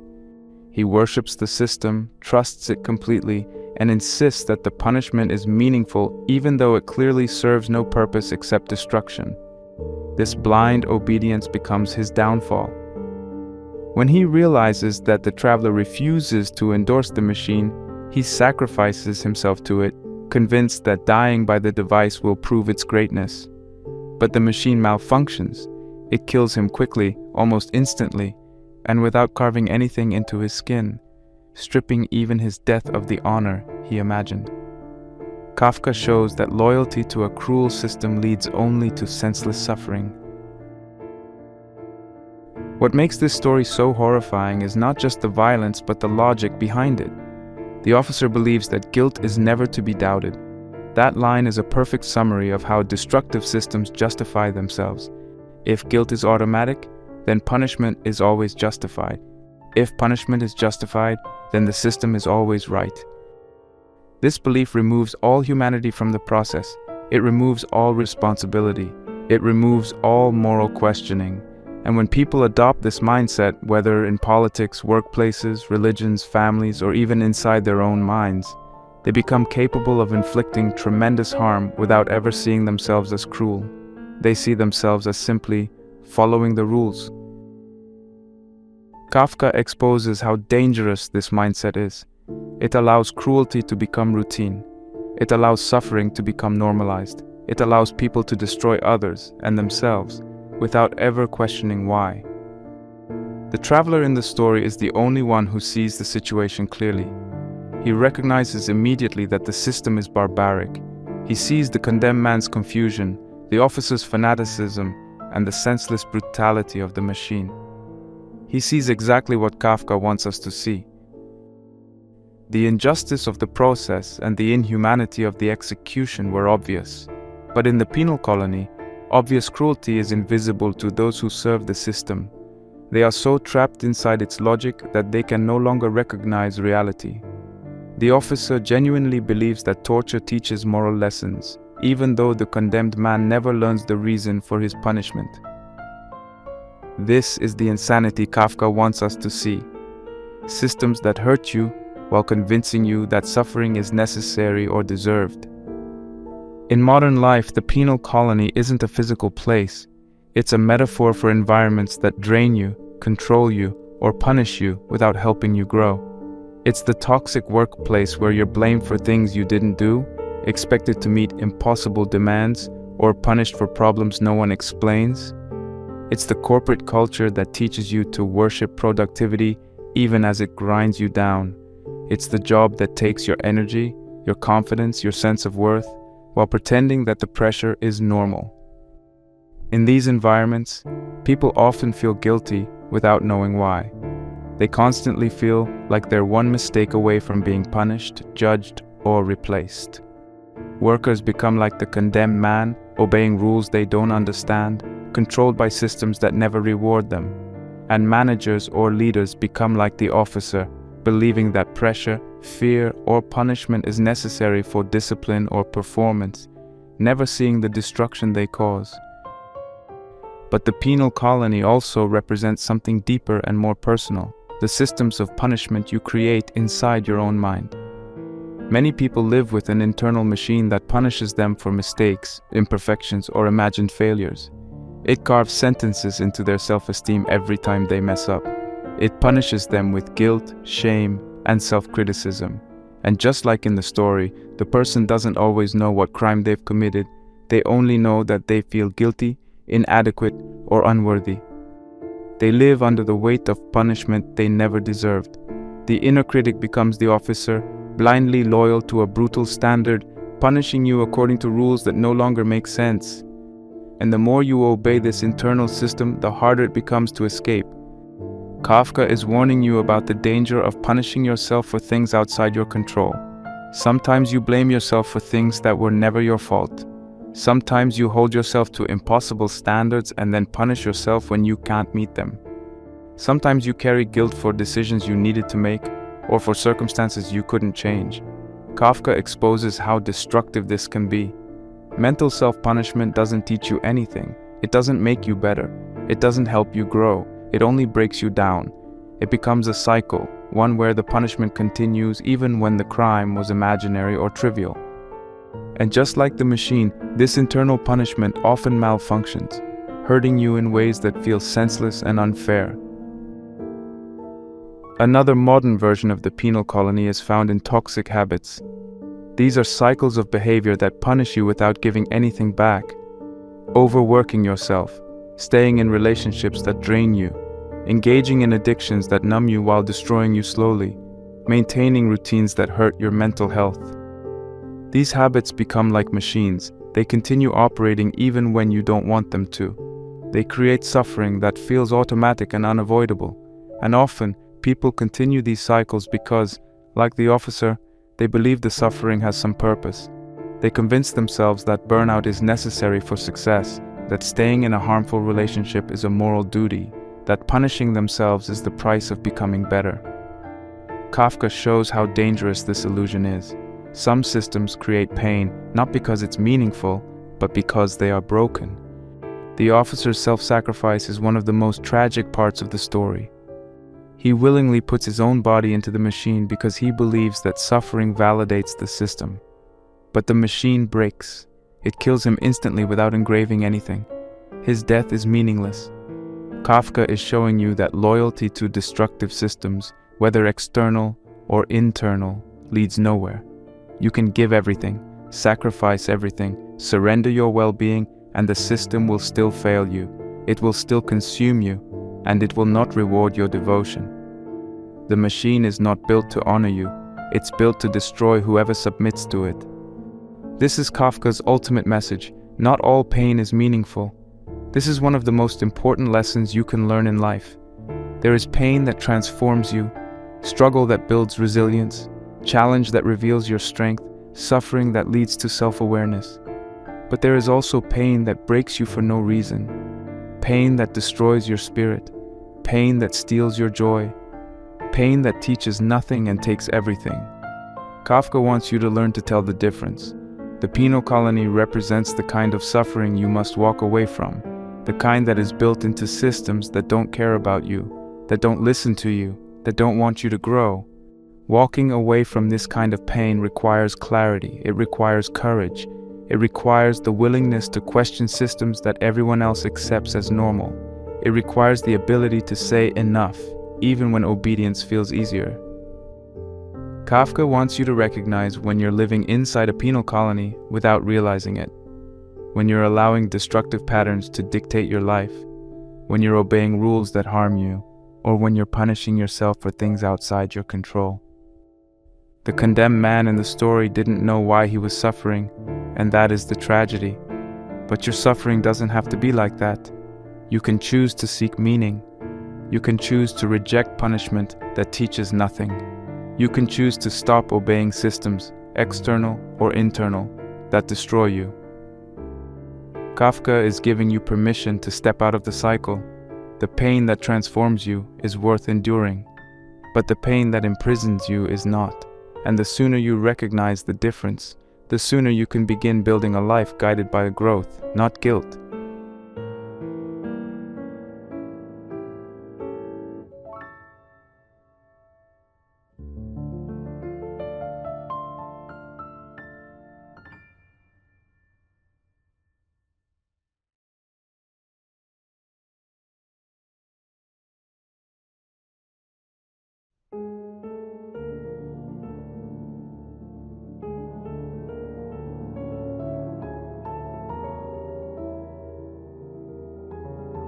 A Hunger Artist is one of his most tragic and quietly devastating stories, not because of dramatic events, but because of how accurately it captures the loneliness of a person who dedicates themselves to something the world no longer understands.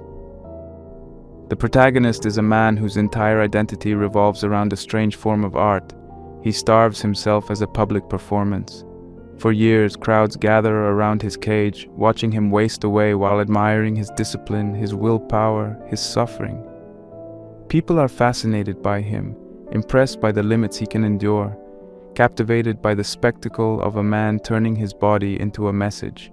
But as time passes, audiences lose interest. His suffering is no longer a marvel. The Hunger Artist continues to push himself, fasting longer and longer, but no one cares anymore. The attention fades, the crowds disappear, and eventually, he's forgotten. Left to starve in a circus cage, unnoticed by the people who walk past him. His final confession, whispered with his last breath, reveals the heartbreaking truth behind his life. I always wanted you to admire my fasting. But Kafka doesn't leave it at that. The hunger artist explains why he fasted for so long. Because I couldn't find food I liked. These two lines together break something open inside the reader. He wasn't fasting for applause. He wasn't torturing himself for fame. He starved because nothing in life satisfied him. Nothing fed him. Nothing filled the emptiness inside. His art wasn't a performance. It was a reflection of his inner reality. He fasted because he couldn't help it. The world misread his suffering completely, mistaking it for ambition, pride, or obsession, when in reality it came from a deeper hunger that real food could never satisfy. Kafka uses this story to explore one of the most painful experiences a person can go through, giving everything you have to something, only to watch the world ignore it, misunderstand it, or move on from it. The hunger artist devotes his entire existence to perfecting his strange craft. He pushes his limits, sacrifices his body, dedicates every moment of his life to the art of not eating, and yet the world grows bored. The thing he's most proud of is the same thing people eventually mock or dismiss. This is the tragedy of the misunderstood creator, the person whose inner world is so different, so unusual, so intense, that the outer world can't make sense of it. The hunger artist is an outsider not because he wants to be, but because he can't be anything else. His art isolates him, his dedication isolates him, his inability to find satisfaction in ordinary pleasures isolates him. The story captures the experience of anyone who feels different, anyone who lives by a rhythm others can't hear, anyone whose passions or perspectives make them stand out in ways that feel lonely. Kafka is showing that being different carries a cost. Even if you're dedicated, disciplined, committed, even if you give everything to your craft, there's no guarantee the world will recognize your effort or appreciate your uniqueness. Throughout the story, Kafka highlights how people admire the hunger artist not because they understand him, but because they're fascinated by the spectacle of his suffering. He was admired for his fasting, Kafka writes, because he could go on fasting longer than anyone else. People didn't admire his soul, his dedication, or his inner struggle. They admired the endurance of his body, the extremity of his deprivation. In other words, they admired the wrong thing. They admired the surface of his pain, not the reason behind it. This is exactly what happens to many creators, thinkers, or deeply introspective people today. The world often sees the result of their effort, but not the emotional truth that inspired it. People applaud the achievement, but overlook the loneliness, the doubt, the inner hunger that drove the person to create in the first place. And then comes one of the most haunting symbolic moments in Kafka's writing. After the hunger artist dies, the circus replaces him with a panther. The crowd immediately gathers to see the panther, not because it's doing anything impressive, but because it's alive, wild, powerful, energetic. Everything the hunger artist was not. The contrast is brutal. The artist, with all his complexity and suffering, is forgotten, replaced by something that requires no understanding. The panther thrives effortlessly, while the artist starved himself into oblivion. Kafka uses this contrast to expose how easily the world trades depth for spectacle, discipline for instinct, subtlety for loudness. The artist's inner world was too complicated, too painful, too misunderstood. The panther, on the other hand, is simple. It excites people. It demands nothing from them. It is easier to appreciate. Kafka's message is clear. The world does not always value those who give everything. Sometimes it values what entertains, not what reveals truth. Sometimes it appreciates boldness more than vulnerability, instinct more than introspection. But Kafka doesn't present this as a reason to stop creating. Instead, he forces you to confront a difficult but liberating truth. Your purpose will make sense to you long before it makes sense to anyone else. The hunger artist's tragedy is not that the world didn't understand him.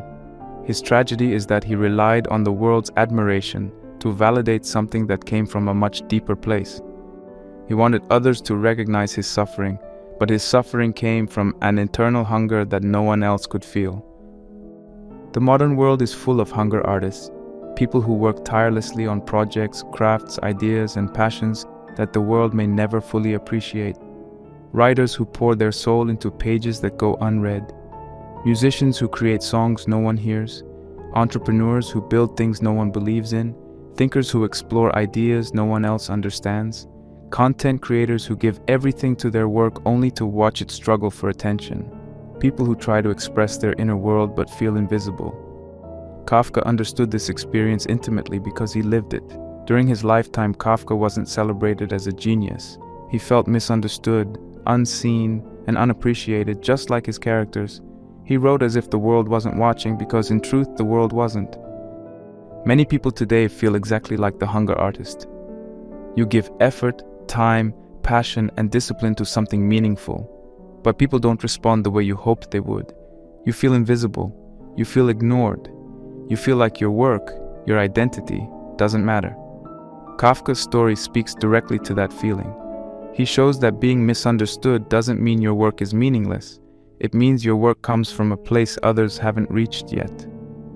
Your purpose might be decades ahead of those around you. Your vision might be too personal, too intense, or too authentic for the world to understand immediately, and that is okay. Meaning doesn't disappear just because the audience does.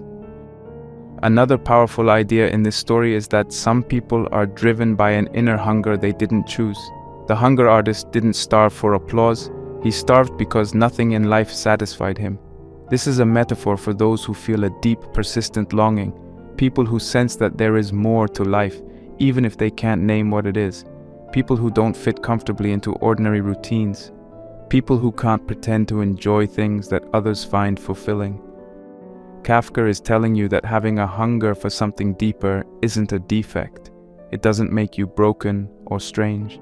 It makes you someone who searches instead of settling, someone who sees beyond surface pleasures, someone who is unwilling to pretend that mediocrity is enough.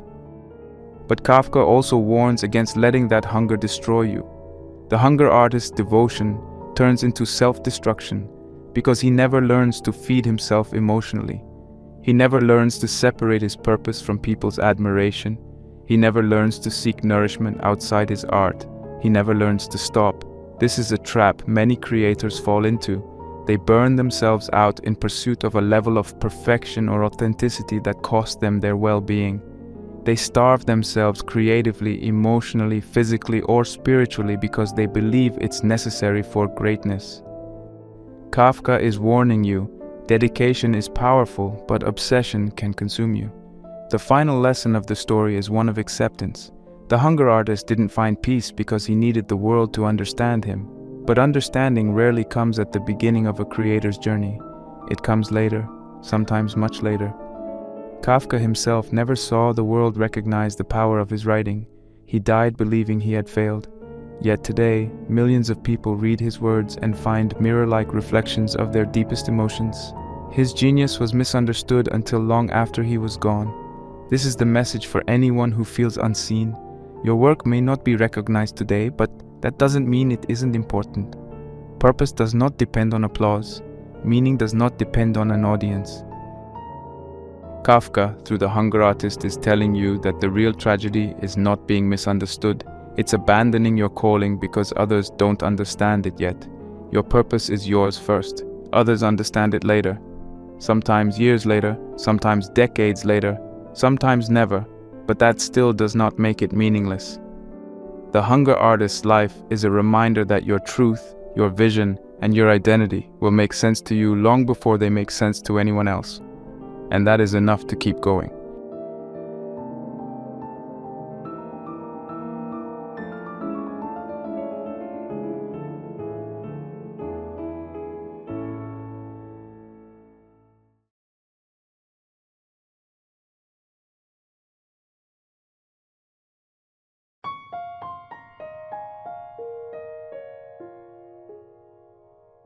Kafka's characters are strange, unsettling, and often trapped in impossible situations.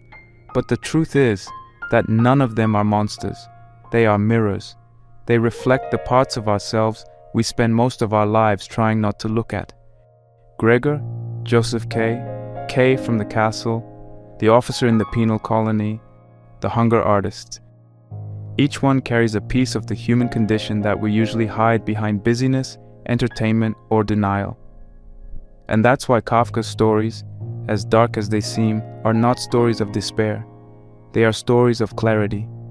They force you to stop running from the realities inside you, the guilt you carry for no reason, the longing you can't explain, the pressure to be useful, the fear of being invisible, the hunger for purpose, the exhaustion of trying to belong in a world that keeps shifting its rules. Kafka reveals these emotions not to overwhelm you, but to free you from pretending they don't exist. When you look at his characters closely, you start to see patterns, not just in the stories but in your own life. You will be misunderstood, just like Gregor and the hunger artist. You will feel guilt that doesn't belong to you, just like Joseph K. You will be lost, chasing a purpose that keeps moving away, just like K in the castle. You will suffer through systems that don't care about you, just like the prisoner in the penal colony. These experiences are not signs that something is wrong with you, they are signs that you are human.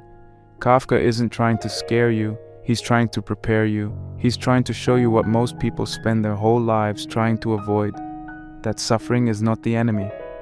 Denial is, avoidance is. Pretending that everything is fine while your soul is collapsing is the real danger. Kafka teaches that the moment you face your suffering honestly, without disguises, without excuses, without shame, you begin to transform. Clarity comes before change. His stories show people trapped not because the world is cruel, but because they cannot confront their truth. Gregor couldn't say no. Joseph K. couldn't trust himself. K. couldn't stop chasing external approval.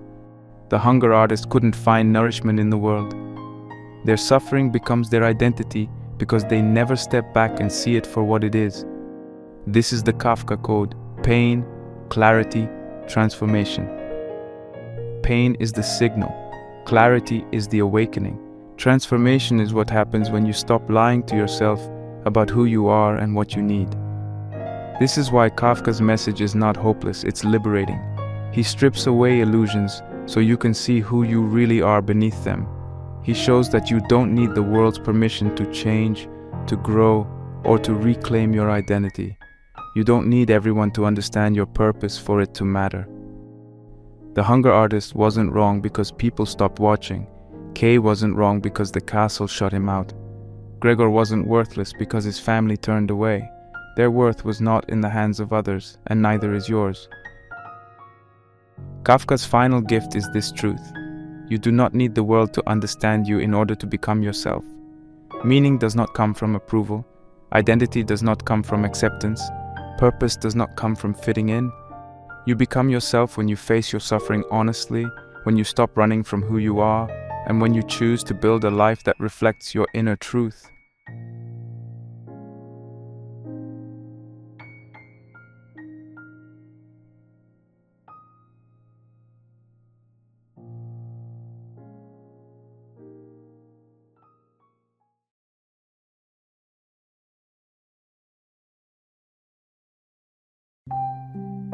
This book is not a guide, not a manifesto, and certainly not a self-help manual in the usual sense.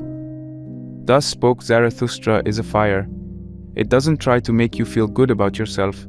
It tries to burn away everything false, shallow, and borrowed in you, everything inherited, everything unearned. Nietzsche did not write this book for the average person, or even for the average philosopher. He wrote, "This book belongs to the rarest of the rare." And he meant it. He didn't believe most people could understand this book, not because it's written in flowery language or packed with academic jargon, but because it requires something very few people are willing to do: the courage to face their own inner abyss. When Nietzsche wrote Thus Spoke Zarathustra, he was trying to create something that would reach beyond the typical way people thought about philosophy. Instead of offering abstract arguments, he created a character, Zarathustra, and gave him a voice like a prophet, a poet, a madman, and a visionary. Zarathustra speaks in parables and riddles with rhythms that resemble scripture more than science. and this was on purpose. Nietzsche wanted to deliver ideas so powerful they couldn't be explained, only felt, wrestled with, and lived through. This is a book that must be experienced as much as understood. It demands that you bring your entire self to it, and in return, it offers transformation, but only if you're willing to suffer for it. There are three major ideas that repeat and evolve throughout this book: self-overcoming, the death of God, and eternal recurrence. They aren't presented as conclusions, but as challenges. They're not meant to be agreed with. They're meant to shake your foundations and force you to answer the question, who are you when there's no one left to tell you who to be? The idea of self-overcoming is one of Nietzsche's most important concepts. It's the belief that growth, real growth, only comes through a process of internal struggle, not through comfort or positivity, but through inner rebellion. He believed that human beings are not fixed. We are not finished. Instead, we are creatures in the middle of a transformation. Man is a bridge, Zarathustra says, a rope stretched between the beast and the Ubermensch, the higher human being. That bridge must be crossed, not through education or obedience, but through fire, through conflict, solitude, and the destruction of everything false within us. You cannot become who you truly are unless you are first willing to kill who you were told to be. The death of God, famously declared early in Zarathustra's journey, is often misunderstood. Nietzsche was not just making a theological point. He was describing the collapse of the moral and metaphysical foundations of Western civilization. The idea of God, whether you believe in one or not, represented something deeper. The belief in a fixed, universal truth that tells us how to live and what to value. But Nietzsche saw that this belief was dying. Science, modernity, and rationalism had eroded it, and now we were left floating in a world with no guaranteed purpose, no divine script. Most people hadn't realized it yet, but the ground beneath their feet was already gone. And this, Nietzsche believed, would lead not to liberation, but to nihilism, a spiritual sickness where nothing feels meaningful and everything becomes shallow, passive, and safe. And yet, Nietzsche didn't write this book to lament the death of meaning. He wrote it to provoke the creation of new meaning, and the final test of whether you've truly accepted that challenge comes in the idea of eternal recurrence, one of the most brutal, beautiful thought experiments in all philosophy. Imagine living your life again and again, exactly the same, for eternity. Every pain, every regret, every hour wasted or lived with full intensity, you relive it endlessly. If that thought horrifies you, you're not living right. If you can embrace it with joy, then you've created a life worth living. That's the standard Zarathustra holds you to. Not moral purity, not success, but eternal affirmation. Saying yes to all of it, not just the good parts. So this book is not just about philosophy, it's about existence. It doesn't give you answers, it burns away your illusions and then dares you to build something new from the ashes, something personal, something real. It's not written for everyone, but if you're still listening, if something in you hungers for that fire, then maybe it was written for you.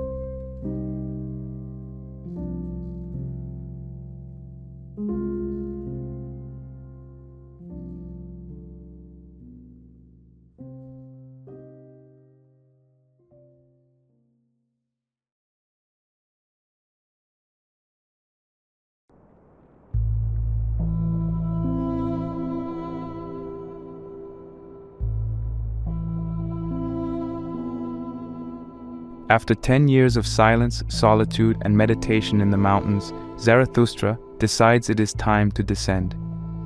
This descent is both literal and symbolic.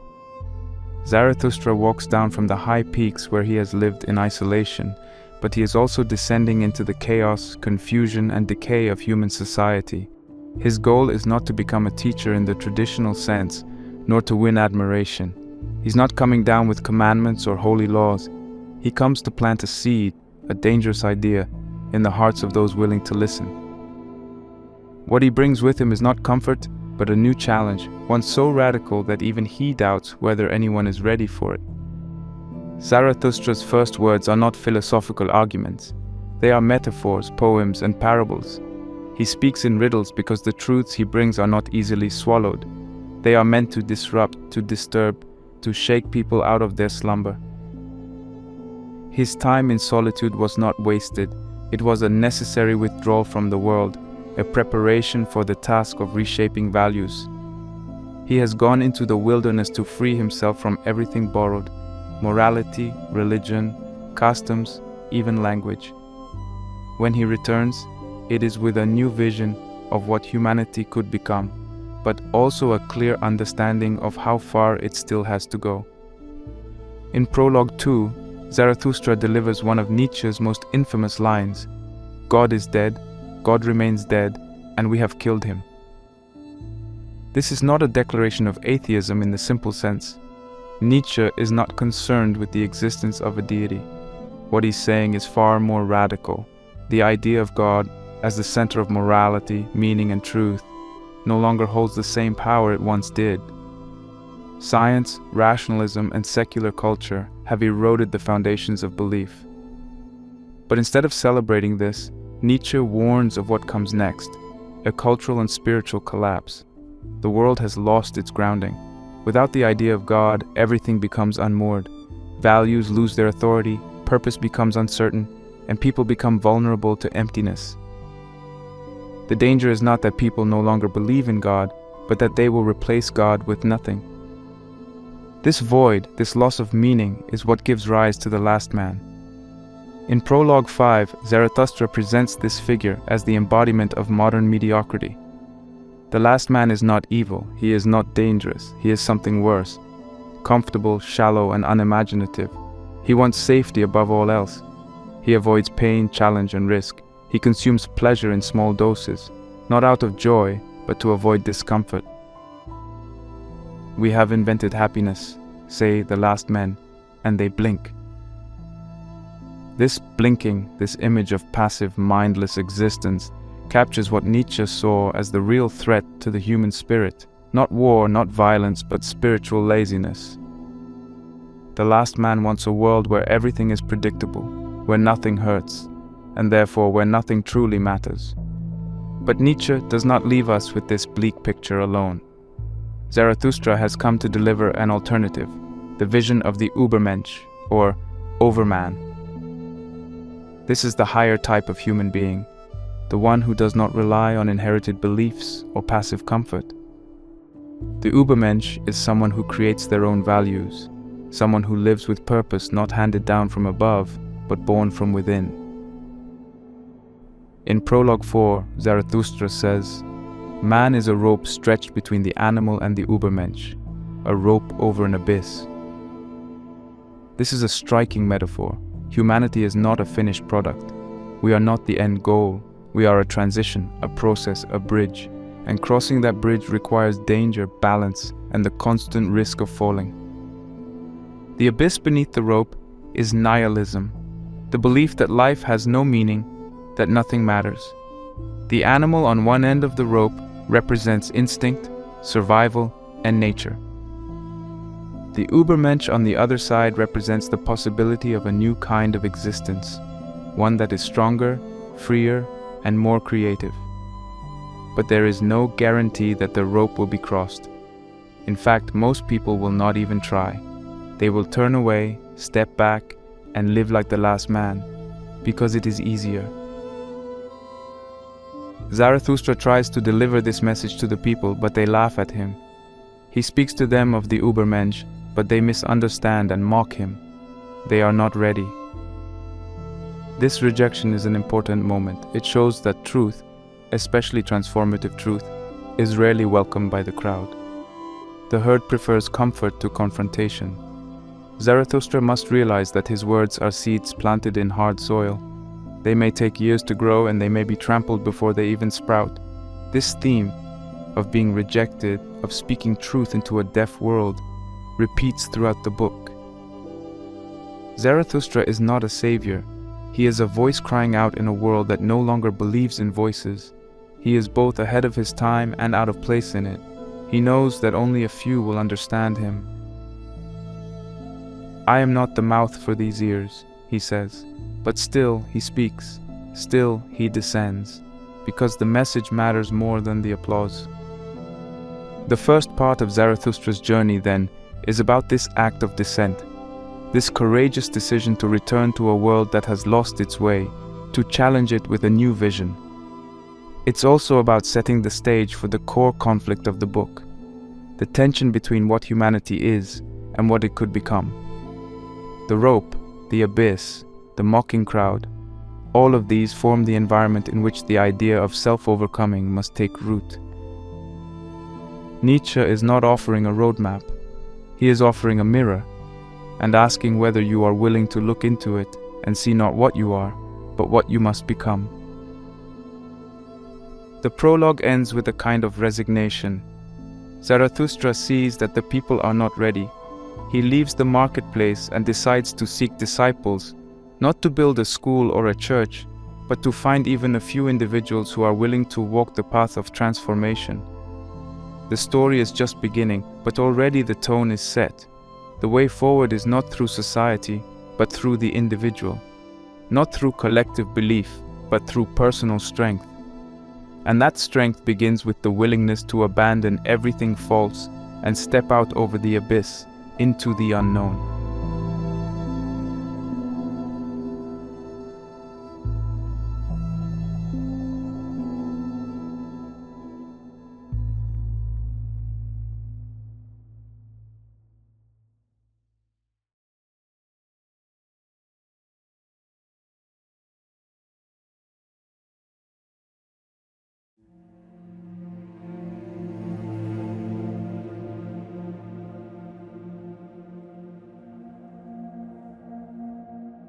After Zarathustra's descent from the mountains and his failed attempt to awaken the crowd to the idea of the Ubermensch, he turns inward again, but this time not into solitude, but into teaching. His journey shifts from confronting society at large to seeking those few individuals who might be capable of transformation. He knows now that the path to becoming who you are cannot be walked by the many. It can only be walked by the rare few, the ones willing to bear the weight of existence, destroy what they were taught to believe, and rebuild themselves from nothing. This process, painful, difficult, and deeply personal, is at the heart of the second section of Thus Spoke Zarathustra. Here Nietzsche introduces some of the book's most powerful metaphors and teachings, beginning with one of the most important of all, the three metamorphoses of the spirit. Zarathustra describes the evolution a person must undergo to transform their spirit. The journey begins not with freedom or creativity, but with burden, the stage of the camel. The camel is the creature that says yes to responsibility. It kneels to take on heavy loads. It accepts the values of its culture, its religion, its teachers. It suffers and sacrifices. At this stage we are obedient. We do what we're told. We carry ideals that were handed down to us. Be good, be moral, be humble, be selfless. There is a kind of nobility in this stage, but also a deep danger, because the camel accepts values uncritically. It confuses obedience with virtue. It does not yet think for itself. But Nietzsche does not reject the camel completely. He sees it as a necessary beginning. Before we can reject old values, we must first carry them. We must feel their weight. We must live under them long enough to recognize what they cost us. Only then can we move to the next stage, the stage of the lion. The lion is the rebel. It says no, not to life, but to the values that were imposed on it. The lion refuses to be ruled. It fights against tradition, against duty, against the inherited morality that kept it tied down. This stage is fiery, bold, and full of strength. But even the lion, Nietzsche says, cannot yet create. It is strong enough to destroy old values, but it lacks the innocence and playfulness needed to invent new ones. And that brings us to the final stage, the child. The child represents a return to innocence, but not ignorance. It is a symbol of creation, play, and fresh beginnings. The child is not bound by the past. It does not rebel for the sake of rebellion. It simply plays, imagines, and affirms life with a joyful yes. This is the spirit capable of creating new values, of becoming truly free. To create new values that even the lion cannot do, but the child is needed for that, Zarathustra says. The child is the final transformation, the self that no longer lives in reaction to what came before, but lives out of its own inner truth. This idea of transformation, of spiritual evolution, is one of Nietzsche's most important contributions. It's not enough to obey, and it's not enough to rebel. The real task is to move beyond both, to create. But this process is not easy, it is not given to us, it must be earned through struggle, and most people, Nietzsche believes, never make it past the camel stage. They carry their burdens until they break, or they rebel briefly, and then return to the safety of obedience. Very few reach the point of becoming the child, of living with creative freedom. In the chapters that follow, Nietzsche deepens this theme by turning his attention to the forces that prevent people from transforming. In On the Afterworldly, he criticizes religion, not simply for believing in a god, but for promoting the idea that life itself is something to be escaped. Many religions, Nietzsche argues, teach that true reality lies beyond this world, in a heaven or afterlife. This makes people resent the physical world, their bodies, their instincts. It turns them into what Nietzsche calls the afterworldly, people who despise life and long for escape. Zarathustra sees this as a form of spiritual sickness. It denies the value of existence in favor of a fantasy, and in doing so, it robs people of the will to live deeply, courageously, and creatively. Nietzsche's rejection of this life-denying attitude is not just intellectual, it is emotional, even personal. He is angry at how many people have been taught to feel shame about their desires, their impulses, their bodies. In On the Despisers of the Body, he writes, "Behind your thoughts and feelings, my brother, there stands a mighty ruler, the body." This is a direct attack on the dualism of body and mind, the idea inherited from Plato and Christianity that the soul is higher than the flesh. Nietzsche flips this completely. He argues that the body is not something we are trapped in. It is what we are. Our instincts, our emotions, our drive, these are not enemies to be controlled. They are the source of our wisdom. The spirit, he says, is simply a function of the body. To despise the body is to cut yourself off from your own power. This idea is incredibly liberating, but also incredibly dangerous, because it means that you must take full responsibility for yourself. You cannot rely on heaven or society or tradition to tell you how to live. You must look inward. You must listen to your body, your instincts, your deepest drives, and then shape your life around them. And that leads directly into the final chapter of this section, On the Way of the Creator. Here, Zarathustra speaks of the individual not as a follower or even a rebel, but as a creator. This is the highest ideal in Nietzsche's philosophy, the human being as a force of creation, not someone who copies values, but someone who invents them. The creator does not ask for permission, he does not look for approval, he does not try to save the world or fix humanity, he simply brings new meaning into existence through the act of living. But this path is lonely. The creator seeks companions, Zarathustra says, not corpses. He does not want disciples. He wants fellow creators, individuals strong enough to walk their own path, not cling to his. The path of the creator is filled with uncertainty, with resistance, with doubt. But Nietzsche believes it is the only path worthy of a fully developed human being. The creator must live in the present, grounded in the body, free from illusions about heaven or morality. He must affirm life, not just the beautiful parts, but the painful ones.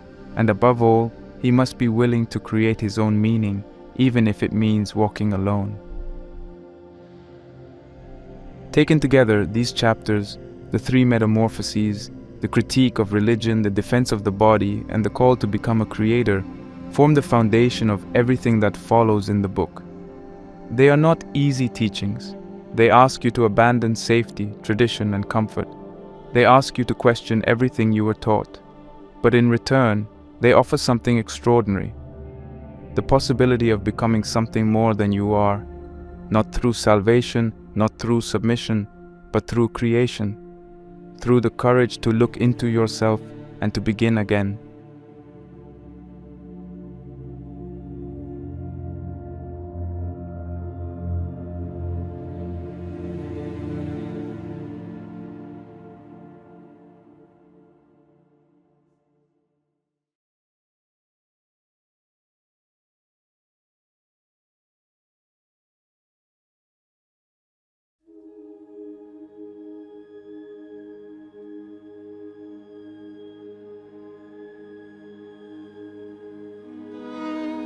In part 2 of Thus Spoke Zarathustra, Nietzsche takes the reader deeper into the personal cost of transformation.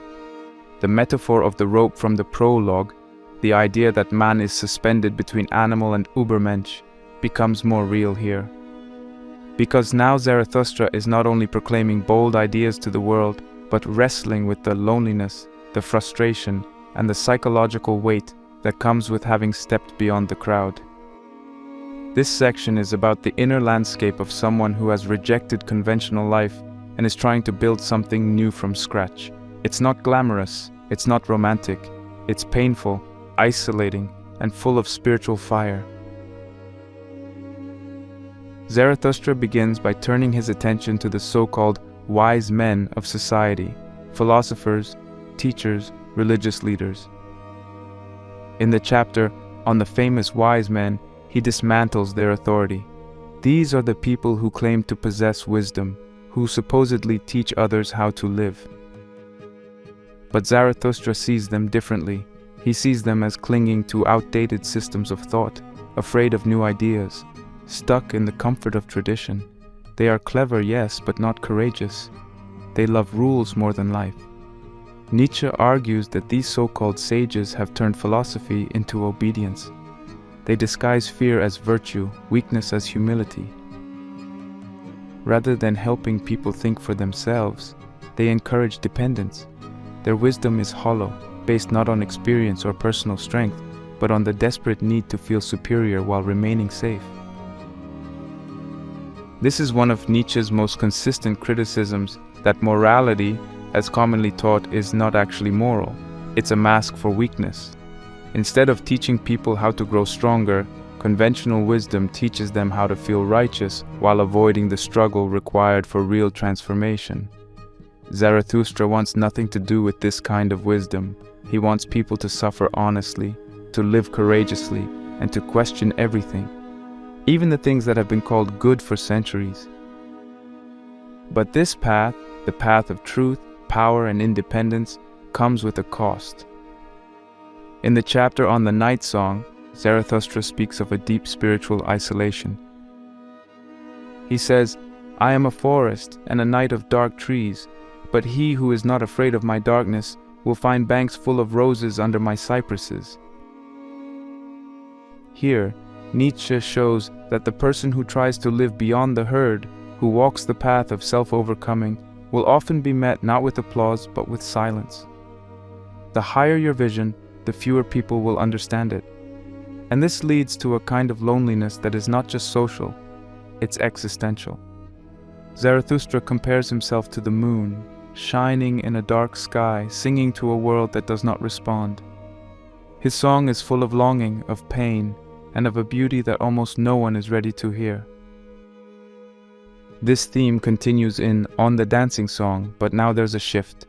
The pain of isolation does not lead Zarathustra to despair, it leads him to movement. Dancing becomes a metaphor for vitality, for the refusal to remain heavy or bitter. Even when alone, even when misunderstood, Zarathustra dances. But the soul of the dancer is in his own knees, he says. This means that joy does not depend on the approval of others. It comes from within. The dancer is someone who moves with grace despite the weight of the world, who refuses to be flattened by grief or loneliness. Dancing is not escape, it is resistance. It is saying yes to life, even when life is hard. It is a sign of inner power.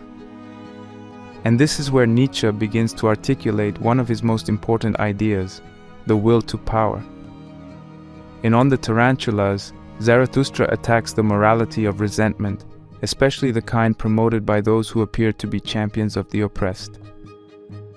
The tarantulas represent people who demand equality not because they value justice, but because they hate the strong.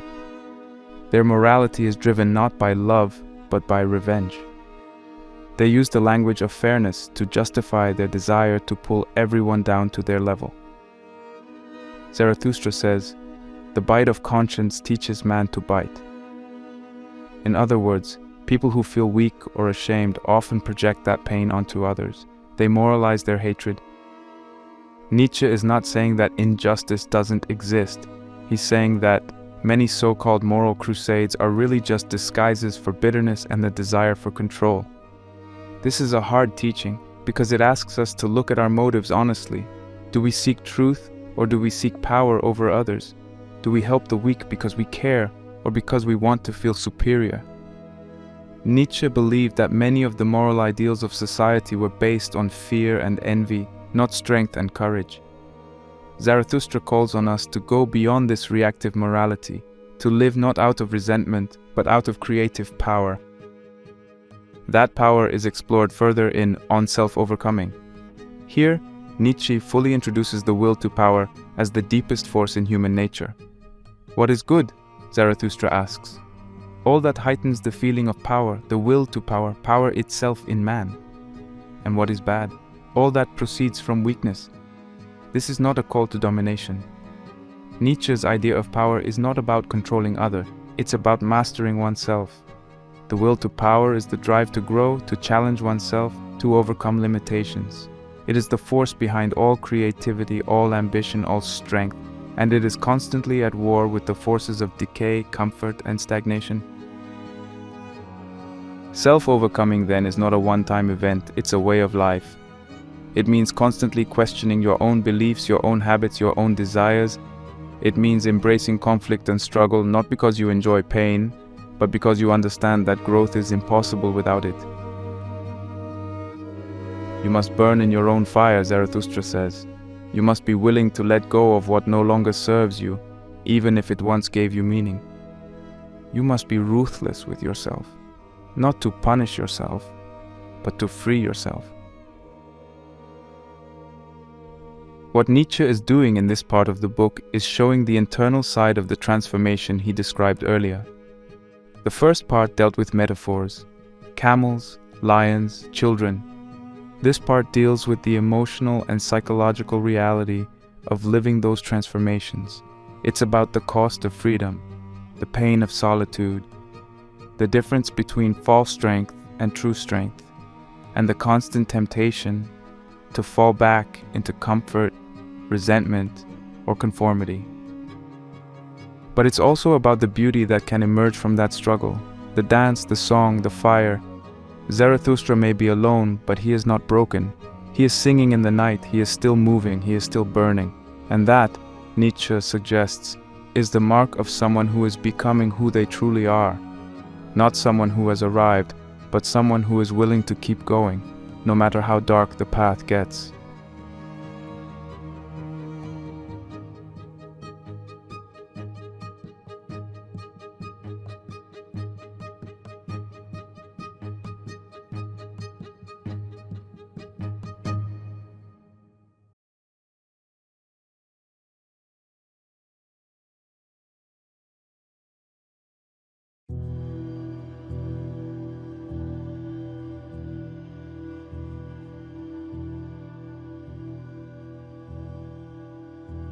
In the second half of part 2 of Thus Spoke Zarathustra, Nietzsche shifts the focus from the fight against external forces, against false morality, conformity, and shallow wisdom, to an even deeper and more personal struggle, the battle within the self. This is where the real test begins. It's no longer enough to reject what's outside.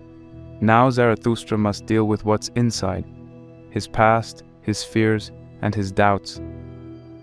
This part of the book introduces one of Nietzsche's most powerful and life-changing ideas, redemption not through guilt, but through affirmation.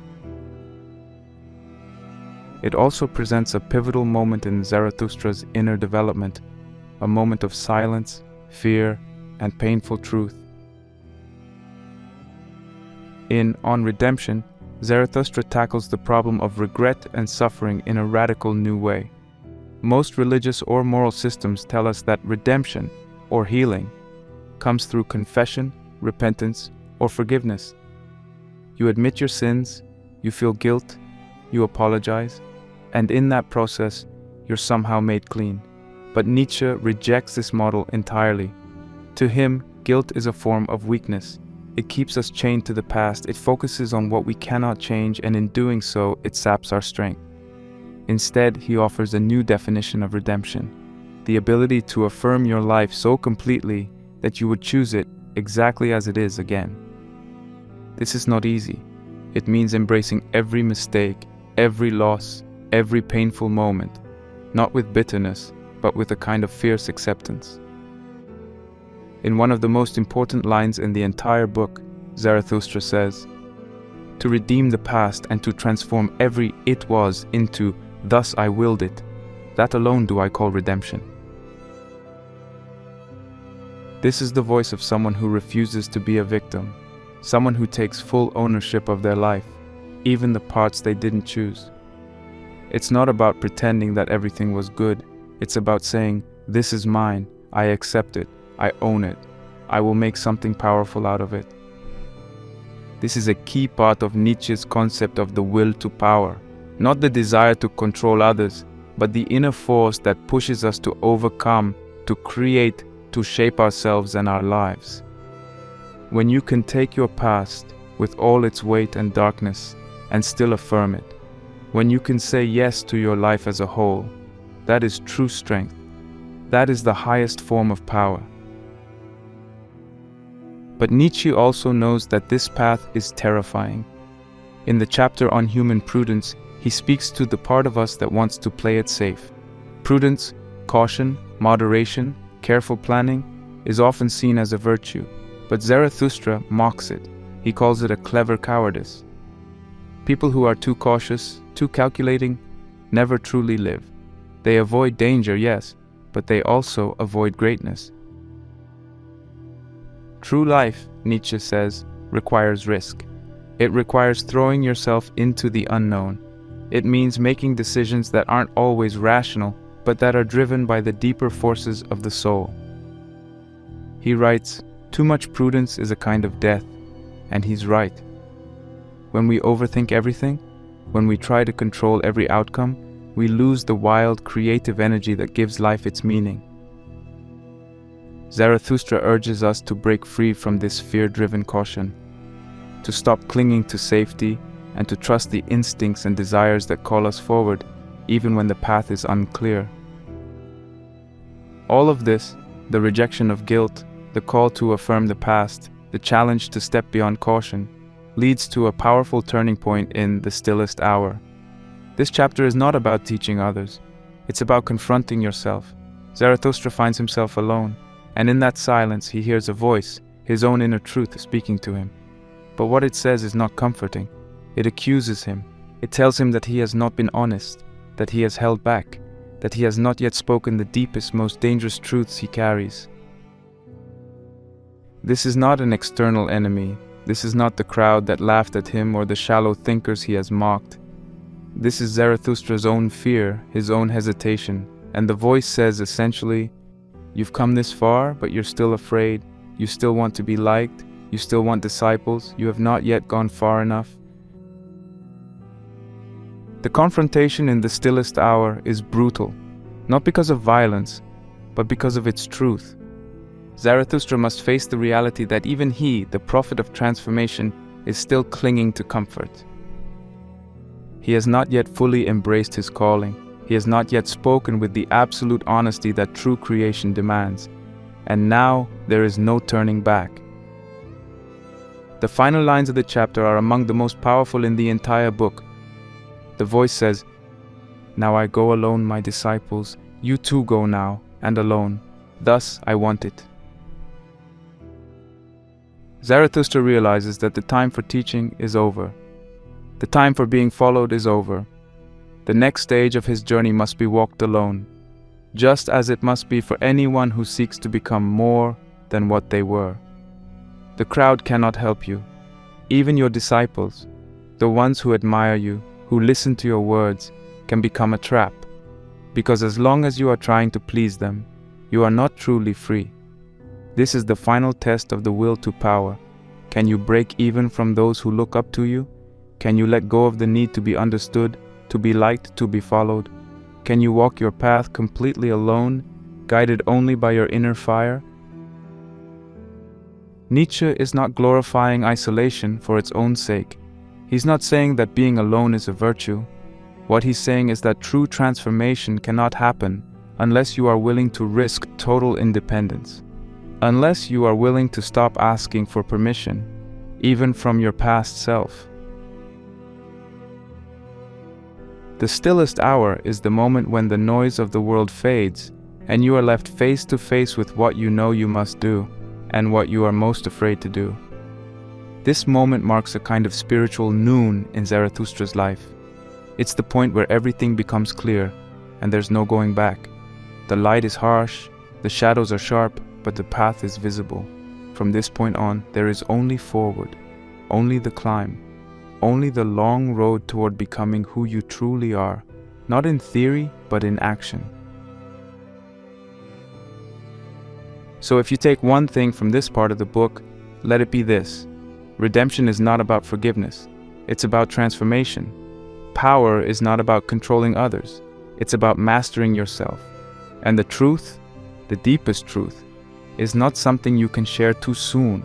It must be earned, suffered for, and finally spoken when you are ready to walk alone. This is the turning point. This is where Zarathustra stops being a teacher and starts becoming something else, something harder, lonelier, and infinitely more real. This is where the fire gets hotter and the journey gets steeper, and from here everything that follows will demand more than just thought. It will demand action. It will demand you.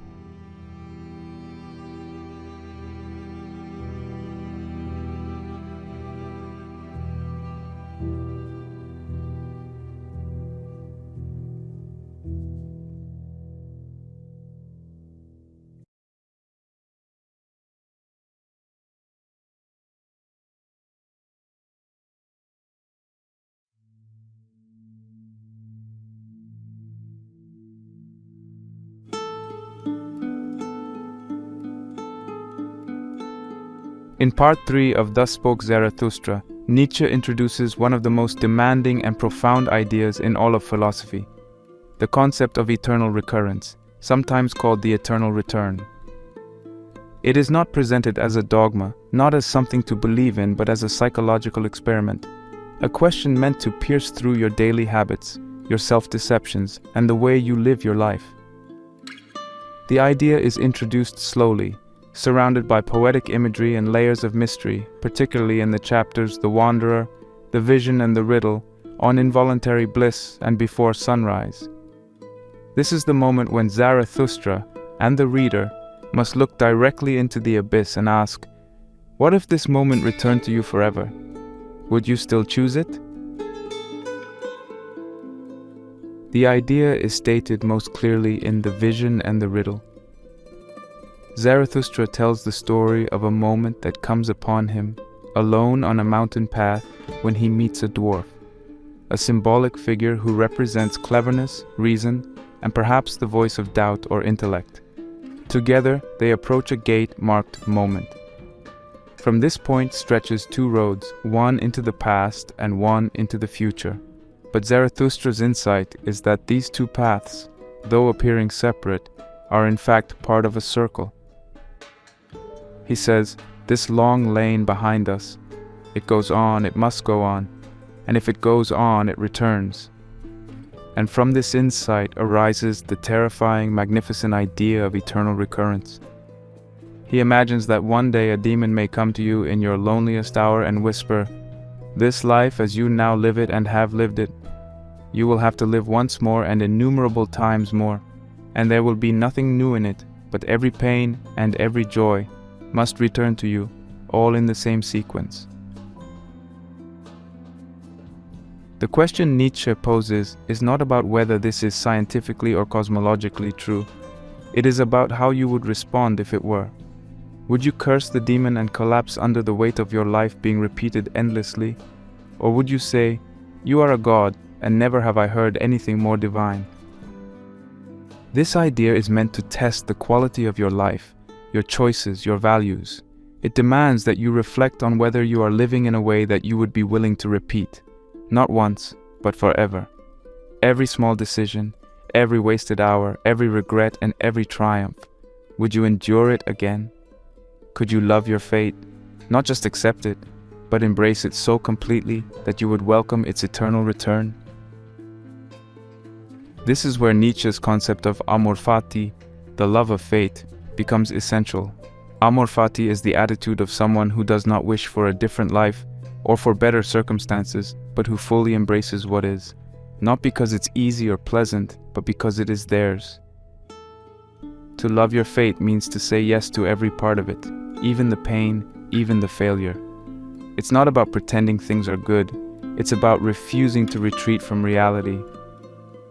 Eternal recurrence is the ultimate expression of this idea. If you can say yes to your life being repeated forever, exactly as it is, then you have achieved something close to spiritual strength. But Nietzsche knows how rare this is. In The Wanderer, Zarathustra reflects on solitude, on walking alone, on the distance that grows between himself and others. The more deeply he understands, the more isolated he becomes. This is not loneliness in the social sense, it's philosophical solitude, the sense that few, if any, are willing to walk the path to its end. In that silence, in the long climb up the mountain, Zarathustra begins to wrestle with the thought of recurrence. He is not yet ready to affirm it. The idea frightens him. It presses on him like a weight too heavy to bear. This is what Nietzsche would later call the greatest weight, the burden of knowing that you are responsible not just for what happens now, but for choosing your life as a whole, eternally. In On Involuntary Bliss, Zarathustra catches a glimpse of what such affirmation might feel like. He experiences a strange moment of joy, a sense of harmony with the universe, a sense that he is exactly where he should be. But the bliss is not something he commands or controls. It arrives suddenly, uninvited, and leaves just as quickly. This fleeting glimpse of joy serves as a contrast to the still unresolved inner tension. Zarathustra is not yet fully at peace with the idea of recurrence. He has tasted the possibility of total affirmation, but it has not yet become his reality. Then, in Before Sunrise, Zarathustra speaks more directly about truth, light, and solitude. He reflects on the burden of seeing what others refuse to see, on the price of clarity. Truth for Zarathustra is not a cold set of facts. It is something alive, something he must wrestle with in the dark before the dawn. And yet, he begins to find something like peace, not comfort, but a fierce acceptance of the path he is on.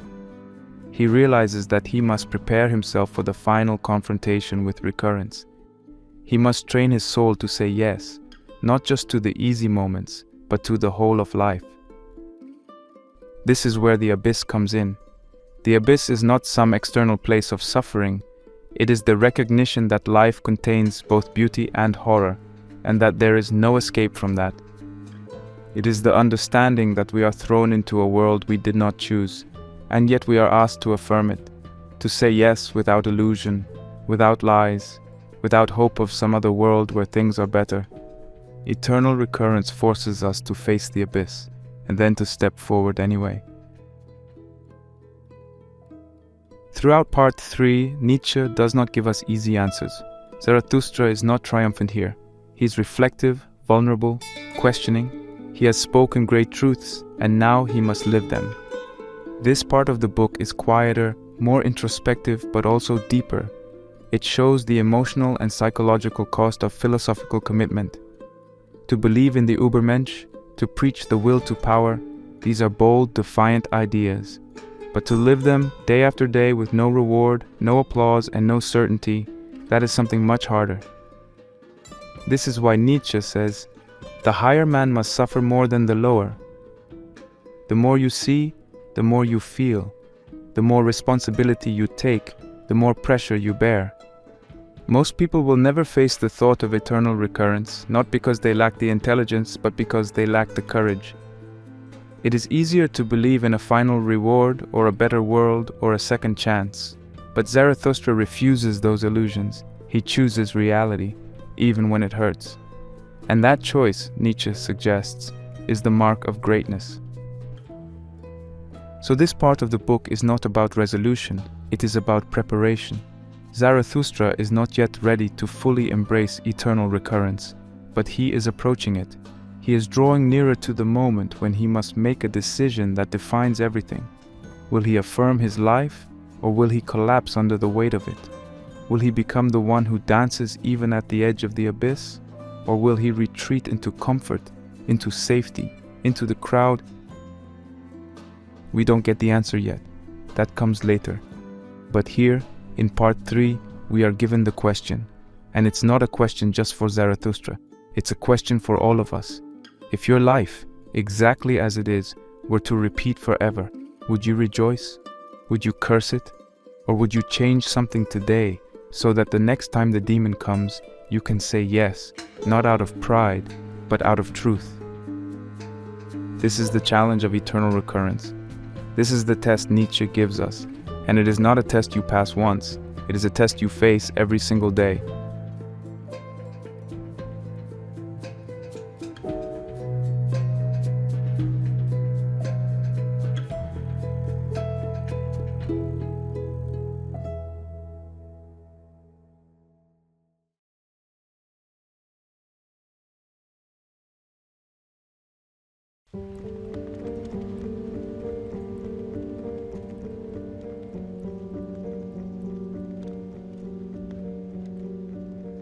In part 4 of Thus Spoke Zarathustra, Nietzsche brings Zarathustra into contact with the so-called higher men, figures who are more developed, more reflective, and perhaps more courageous than the average person, but who still fall short of becoming the Ubermensch.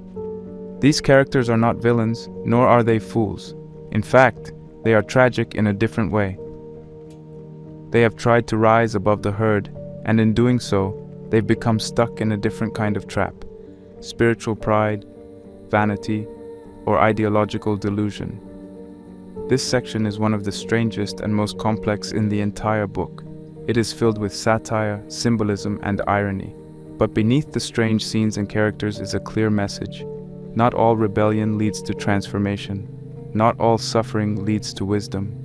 And not all who seem high have truly overcome themselves. The chapter, The Cry of Distress, marks a turning point. Zarathustra hears a cry and follows it, expecting perhaps to find someone in need of guidance. Instead, he finds a man broken by the weight of truth. Someone who has seen too much, who has tried to rise but has fallen into despair. This sets the stage for the parade of higher men who follow. One by one they appear. They are kings who have lost their kingdoms, priests who have lost their faith, poets who are trapped in their own illusions, magicians who can no longer believe in their tricks. Each one represents a type of person who has tried to go beyond common life, but has failed in a subtle, tragic way. In conversation with the kings, Zarathustra meets rulers who have grown tired of ruling. These are not tyrants, but worn-out men, men who once held power and influence, but who now seek something more. They admire Zarathustra because he represents freedom, a kind of spiritual nobility they've lost. But they also speak words that reveal their own emptiness. One of them says something close to, "What do we matter? Let the herd perish, but let the Ubermensch live." This line sounds noble, but Nietzsche is pointing out a hidden danger, the temptation to care more about an idea than about people. The kings are no longer concerned with leading or improving the world. They've retreated into ideology. They want to see the birth of the Ubermensch, but not to become him. They admire greatness, but they no longer strive for it. They have become spectators, not creators. Then comes the magician. This character is a clear reference to Richard Wagner, the famous composer and former friend of Nietzsche. The magician is an artist who dazzles with emotion and spectacle, but who lacks real depth. He weeps, he sings, he seduces the audience, but Zarathustra sees through it. He knows that beneath all the drama is weakness.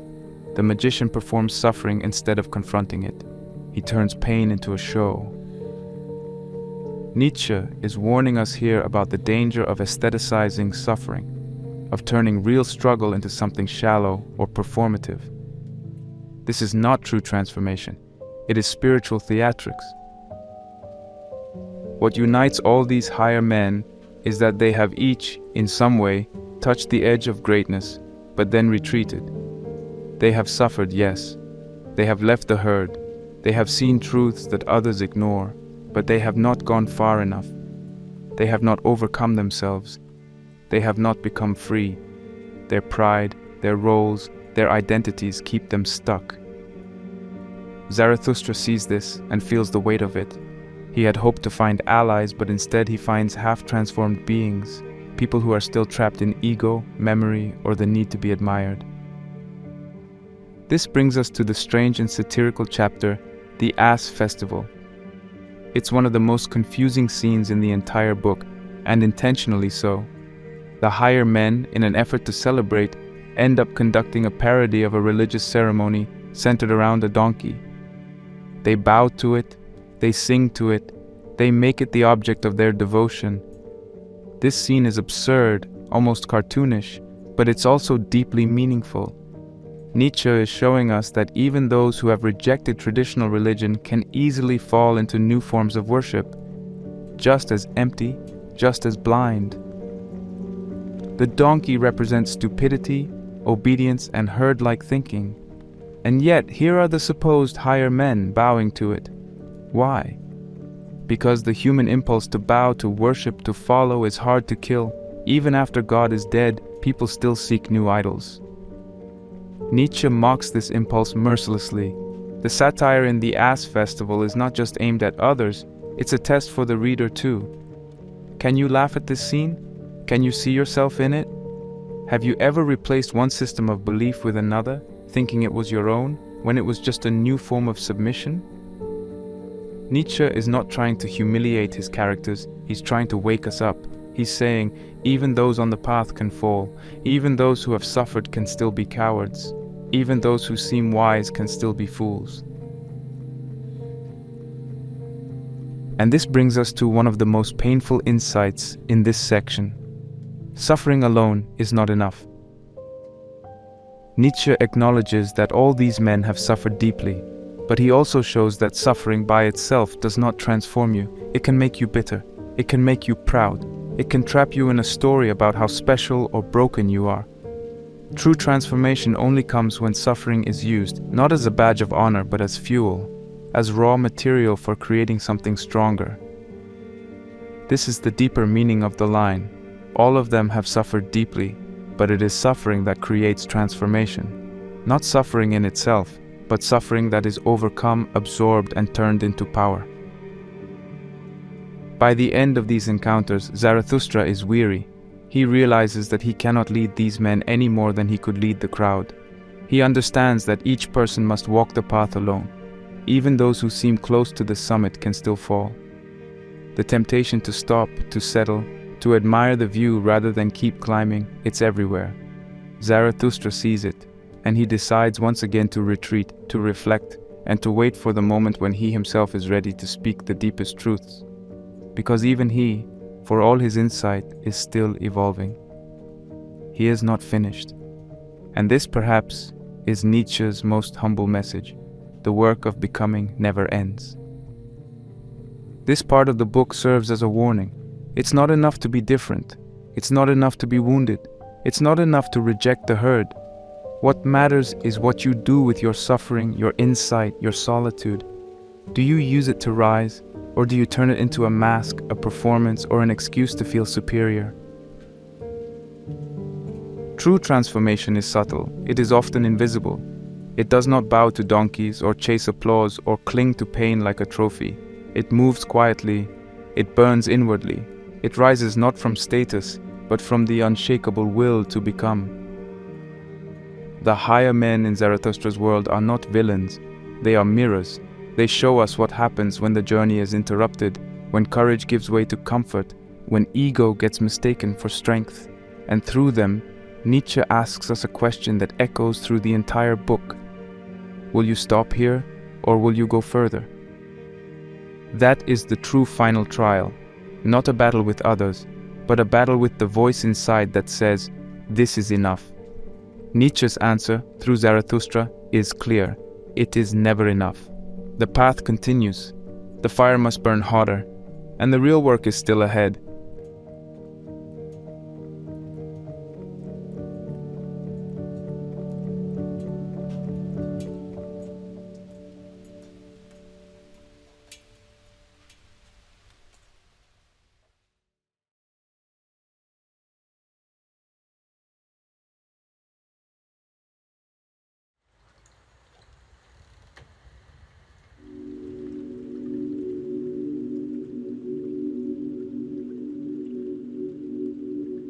In the final 2 chapters of Thus Spoke Zarathustra, Nietzsche brings everything to a climax, not through argument, not through a final lesson or a moral conclusion, but through an emotional, poetic outpouring of joy, affirmation, and rebirth. These closing scenes, the drunken song and the sign, are filled with images of light, laughter, dancing, animals, eternity, and transformation. But they are not a retreat into fantasy or comfort. They are the result of everything that came before. The descent into solitude, the confrontation with suffering, the rejection of false prophets, the struggle with eternal recurrence. Zarathustra has endured all of it.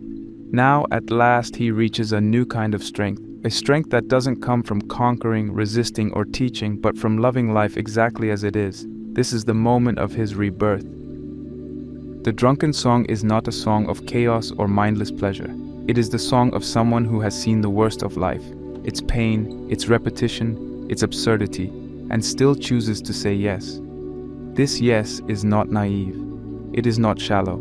It is the yes of someone who has walked through fire and come out the other side, not untouched, but stronger. Zarathustra now sings of joy, but this joy is not ordinary happiness. It is deeper. It is cosmic. It is tied to the very structure of time and being. All joy wants eternity, wants deep eternity, he declares. This line repeats like a chant, like a heartbeat. What does it mean? It means that true joy, the kind of joy that affirms life, does not want to pass away. It wants to last forever. It wants to be repeated. In other words, true joy is the acceptance of eternal recurrence. When you love something so much that you want it not just once, but again and again forever, then you have truly loved it. Then you have truly said yes to life. This is the final test that Zarathustra now passes. After all the struggle, the sorrow, the disappointment, he is now able to not just accept recurrence, but to rejoice in it. The demon from earlier, the one who whispered the terrifying possibility of eternal return, no longer frightens him. Zarathustra's answer is no longer hesitation or dread. His answer is yes. But this yes is not abstract. It is expressed through song, dance, and laughter.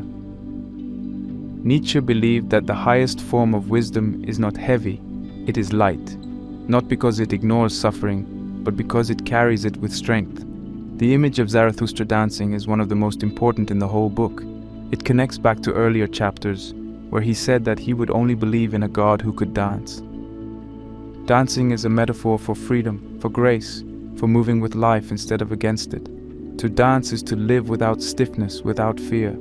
And now, at the end, Zarathustra dances with eternity. He is no longer burdened by the past.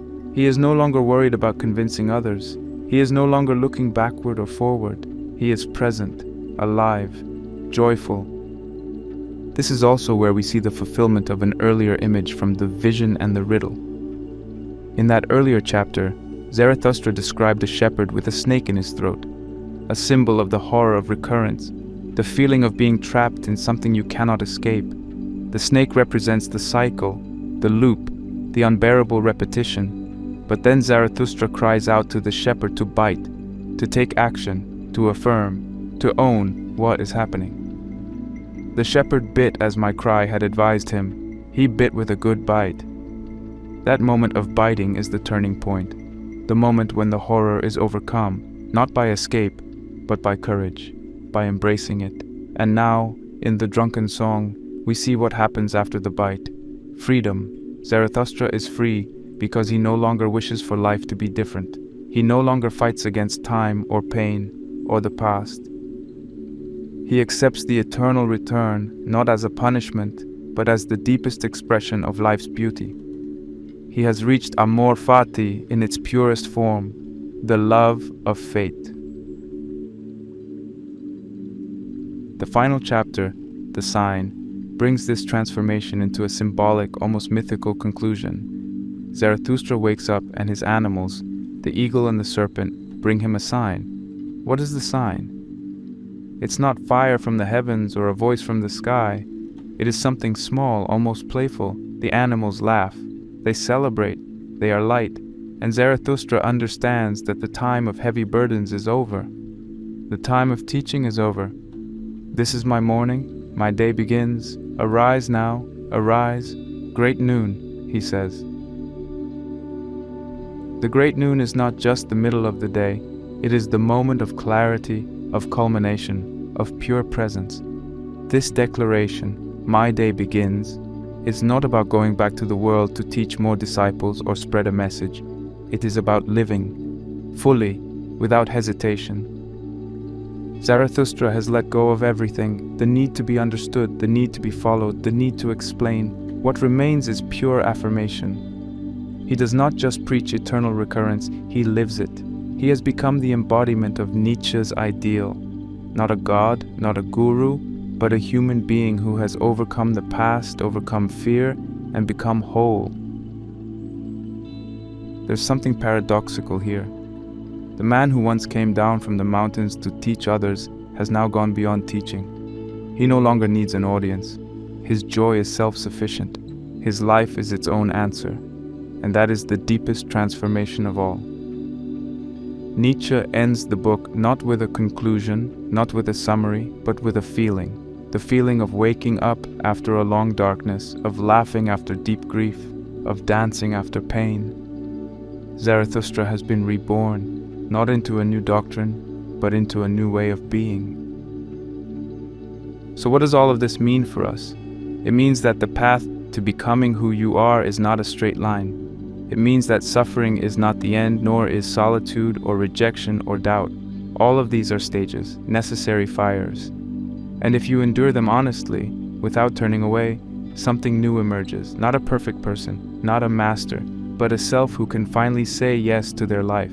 Not because it was easy, but because it was theirs. Nietzsche doesn't offer comfort, he offers challenge. But at the end of that challenge is not despair, it is joy, a joy that dances, a joy that wants eternity. Thus spoke Zarathustra ends not with answers, but with a return to life, and that perhaps is the most important lesson of all. No matter how far you go, no matter how high you climb, no matter how deep you suffer, the goal is not to escape life, but to return to it, to say yes to it, to affirm it, and to live it again and again and again. Will you say yes? Will you bite the snake? Will you dance at the edge of the abyss? That is the question Nietzsche leaves us with, and only you can answer it.